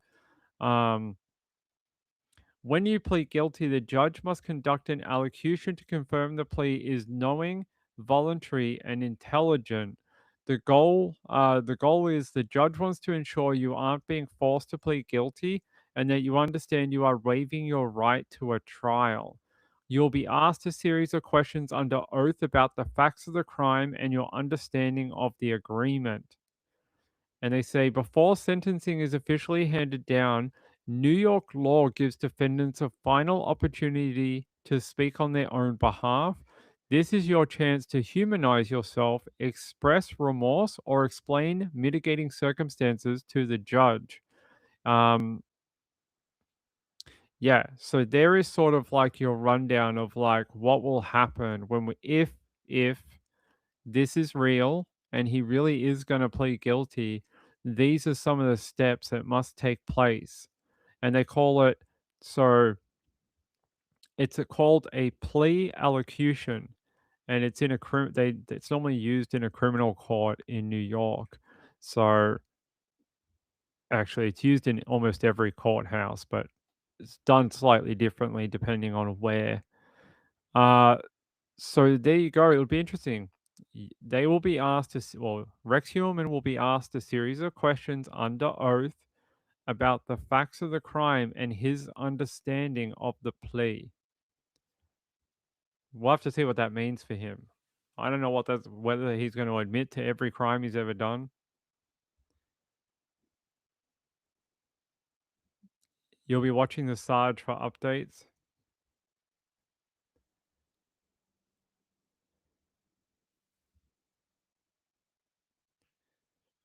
Lisa said, I do not understand why you only cover US. We don't. We cover Australian too. At least 25 to 30% every year is Aussie.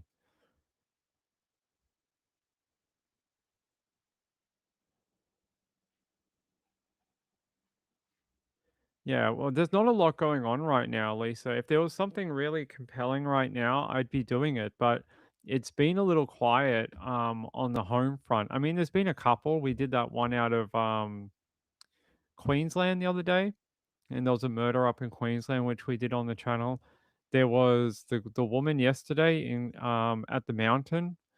Seemed pretty spooky. Actually, there's a case coming up. Do you guys remember I told you about the influencer who was she's been arrested because she was poisoning her own child? Do you remember that about a year ago? That one is working its way through the court system right now.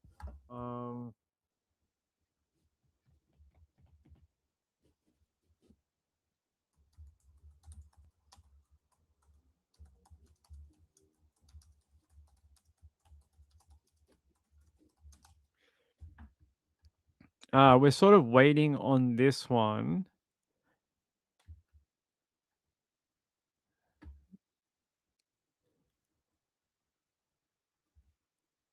Yeah. So this one, I'm unable to tell you her name due to the laws down here, but a lot of people online do know who she is. She had a like a TikTok, and she was very, very famous for being like a medical mum. So if you know what a medical mum is, they're like mums of kids who've got sick kids that sit on TikTok and then be like, this is my daily routine. This is all the medication I do. This is like how tough it is being a medical mum. It is tough. I agree. I just don't like the whole shoving your kid on TikTok 12 hours a day. I think that's ridiculous, but um, I get it. Mums with sick kids, very difficult, very hard. I wonder where you get the time to make TikTok videos. Yeah, this woman, 34 years old, and she's 35 now, was a social media influencer and had been accused of torturing her baby daughter and taking photos of her in immense distress and pain. So you guys may remember when we did this story, I played this entire arrest video. Here, we'll play it.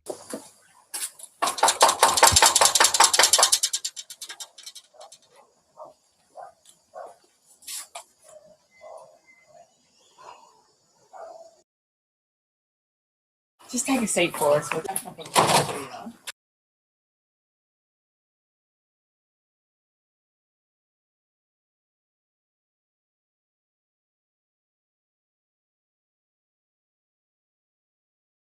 So right now, you are under arrest for the administration of poison.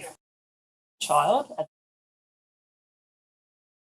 You have the right to remain silent. You don't have to say anything, answer any questions, or make any statement unless you wish to do so.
Right. Sorry, guys. There you go. This particular case is a big one. I was telling you that I could see smoke behind me, and I was like, where is it coming from? I like sat on my vape while I was like, it rolled under me, and I sat on it, and it was going off on its own. Um, this particular case, the one you just saw the arrest video of, it is working its way through the court right now. So media outlets cannot reveal the identity of this Queensland family, but they were once a well-known face on TikTok, and a lot of people in America and a lot of people overseas and Australia know exactly who this family is. They were all over TikTok. They are well known. So she's been arrested. I believe she's out on bail now, which is bullshit. But she did some really messed up stuff, almost like Munchausen by proxy. Now, police have never made the accusation that they believe it is Munchausen by proxy.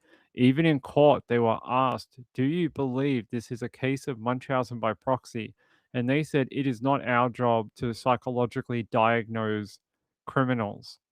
So it's up to a psychologist to make that determination about her. But she did some really messed up things to her own daughter, including tampering with her medical line at the hospital by injecting things and manipulating results, trying to put different medications in so the baby would mimic the results of what she was telling the clinicians. So she was trying to make it out that this baby had a very complex medical thing going on. Yeah, so the baby had been in and out of hospital with complex medical conditions and had been prescribed carbamazepine, also known as Tegretol, to manage her seizures. Doctors stopped prescribing the drug when the seizures got worse, but police said 18 milligrams of the drug was found in the child's system, close to the lethal dose of 25 milligrams. While the infant was in hospital, 2 high-risk brain surgeries were performed that police allege were not necessary at the time. In a video the man shared with A Current Affair, he confronts his partner outside of their home before her arrest, demanding to know why Tegretol was in the baby's system. The mother answers she does not know. While the child's health deteriorated, the mother's social media page was swamped with support, and at least $60,000 was donated to the family. The father said he could not say where the money went. He says a lot of it did go towards what we said it was going towards. He insisted he never harmed his daughter.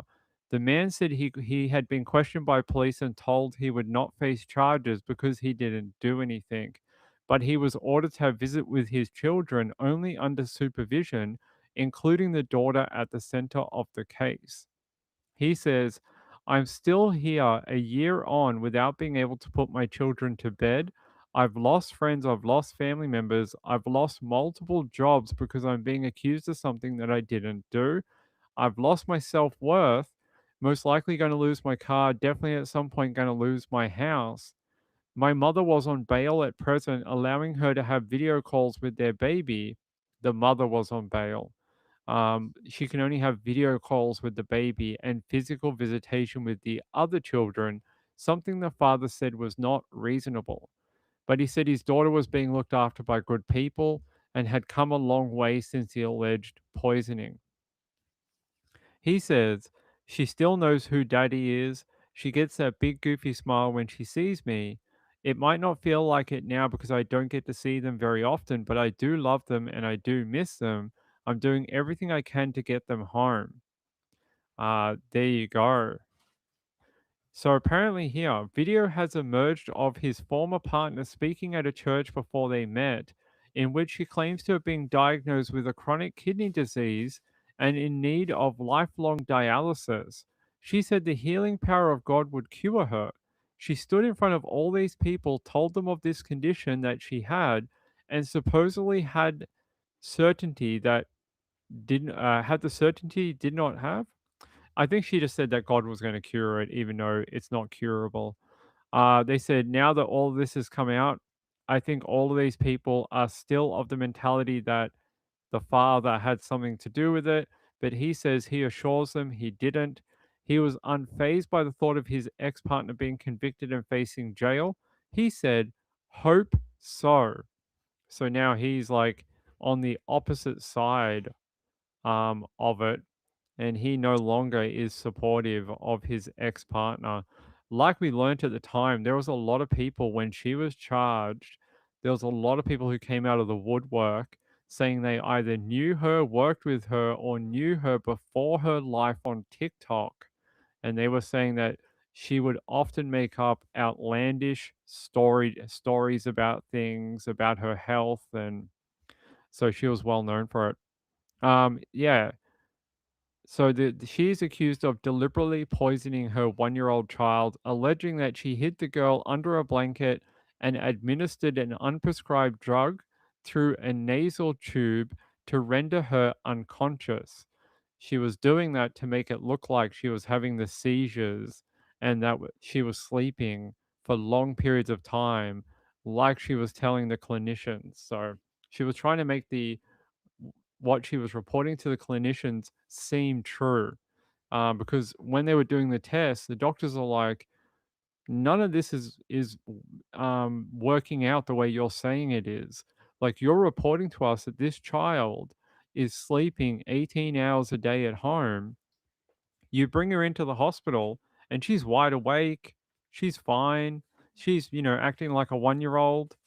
And why the doctors were starting to get upset. They were like, why is there a discrepancy between what you're reporting to us and what we're witnessing when she's in hospital?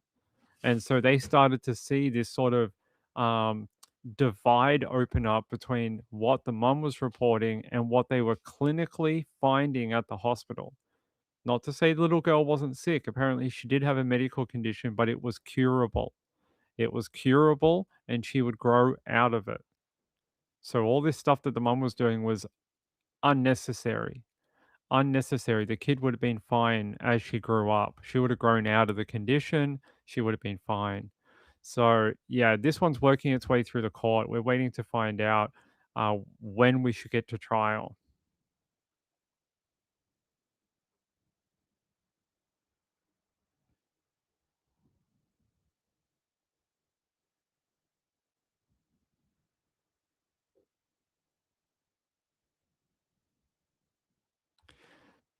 Guys, I just got a update from Riverside. They are a little frustrating, but that's all right. I'll talk to them when we get out of here.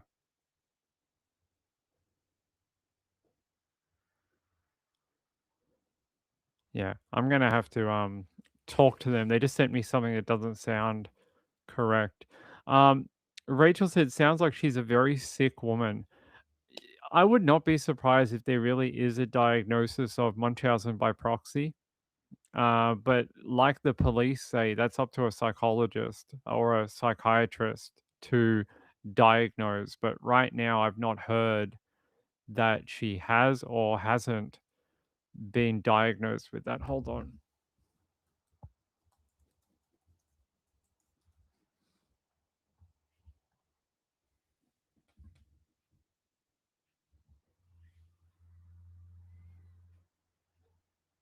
Um,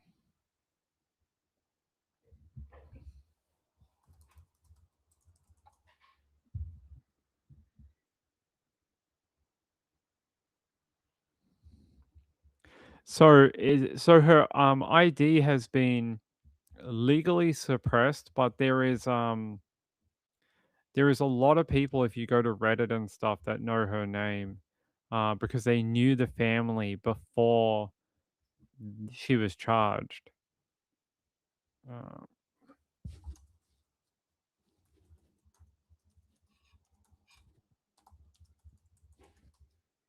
I would have to go through my I would have to go through my I would have to go through my messages. I remember I know her name, but I can't remember what it is now. So they call it FIC now, I'm pretty sure, or FDIA, fictitious disorder imposed on another. FDIA, I'm pretty sure that's the, it used to be called Munchausen by proxy, but it's not anymore. Um,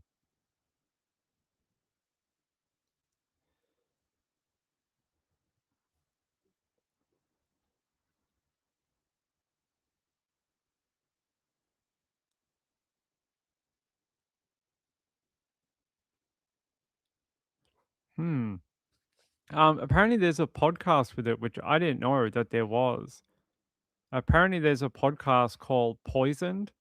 I don't know who's doing that podcast, but you guys might be able to listen to it and learn more. But apparently, yeah, she's been done with a bunch of different like dishonesty offenses in the past. She's done a whole bunch of different things. Um,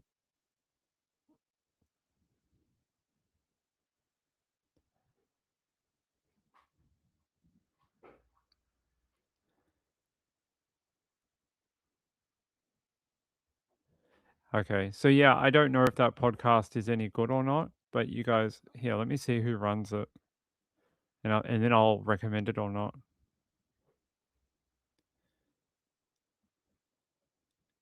I don't know. I don't know who Pod Shaped True Crime is. Who is this?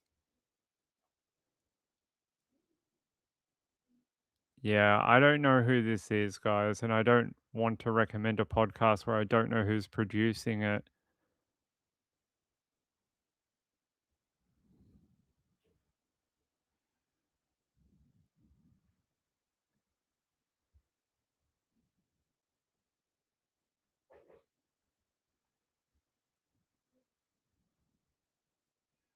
Yeah, I'm not sure who's running it. I can't find like a background for it. It just seems to be some random people.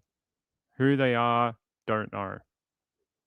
If someone knows who's the actual people behind the podcast, let me know. But yeah, it's called Poisoned. You guys can listen to it if you want. She has to have a list of charges. This woman, oh, Jack and Lily update. I don't think there is an update.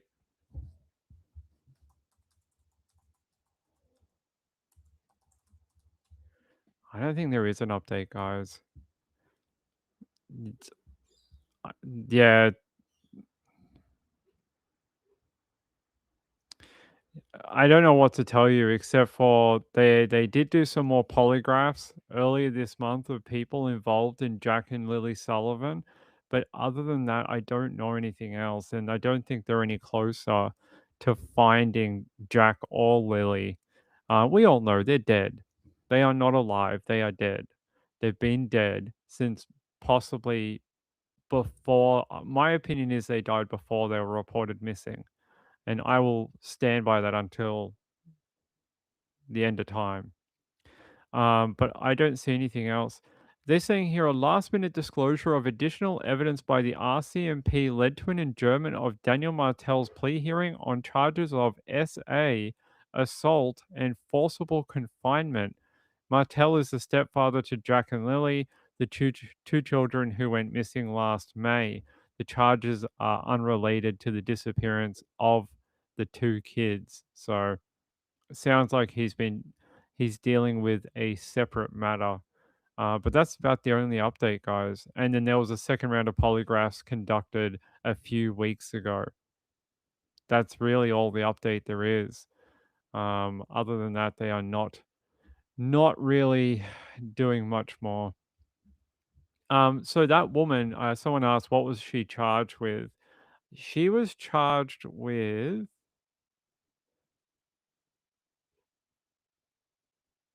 where is it?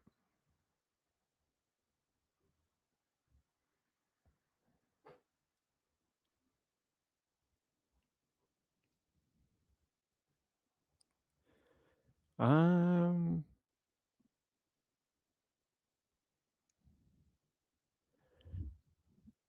oh, I'm not sure. What did she end up being charged with? What were the actual offenses?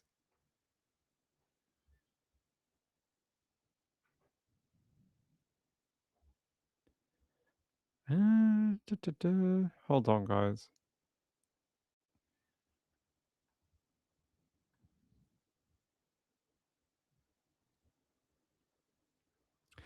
Charged with torturing and poisoning her 1-year-old daughter to gain followers and donations.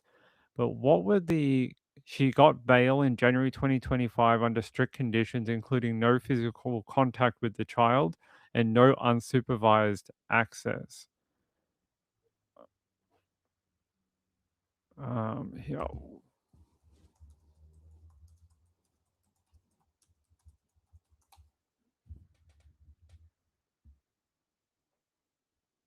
So she's got 11 charges, 5 counts of administering a poison with intent to harm, 3 counts of preparation to commit crimes with dangerous things, 1 count of torture, 1 count of making child exploitation material. There you go. 1 count of fraud. Bye. They're the charges for you. So that's what she's got a bunch of them. 5 counts of administering a poison with intent to cause harm. Police allege she gave the child unauthorized medications, including anticonvulsants prescribed to another person. 3 counts of prepared to commit crimes with dangerous things. These charges relate to the alleged acquisition and handling of substance used to harm the infant. There you go. Hold on, guys.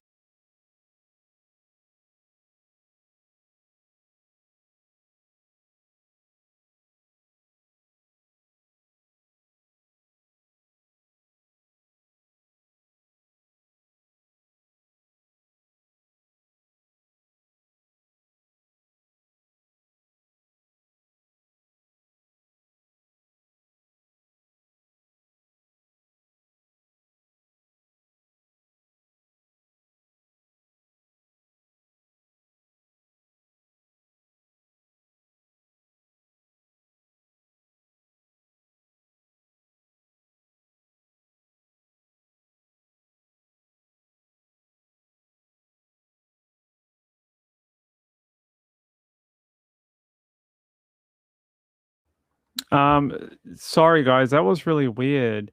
There was Mrs. Ping just told me that a pipe might have burst in our bathroom. So I'm trying to find out what happened. She's saying like there was a whole bunch of water underneath the bathroom cabinet and she just discovered it. So I'm trying to find out.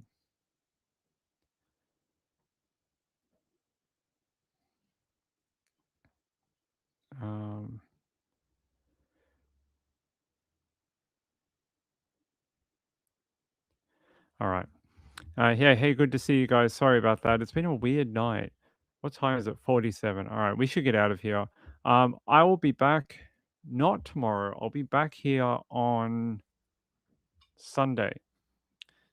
Sunday night.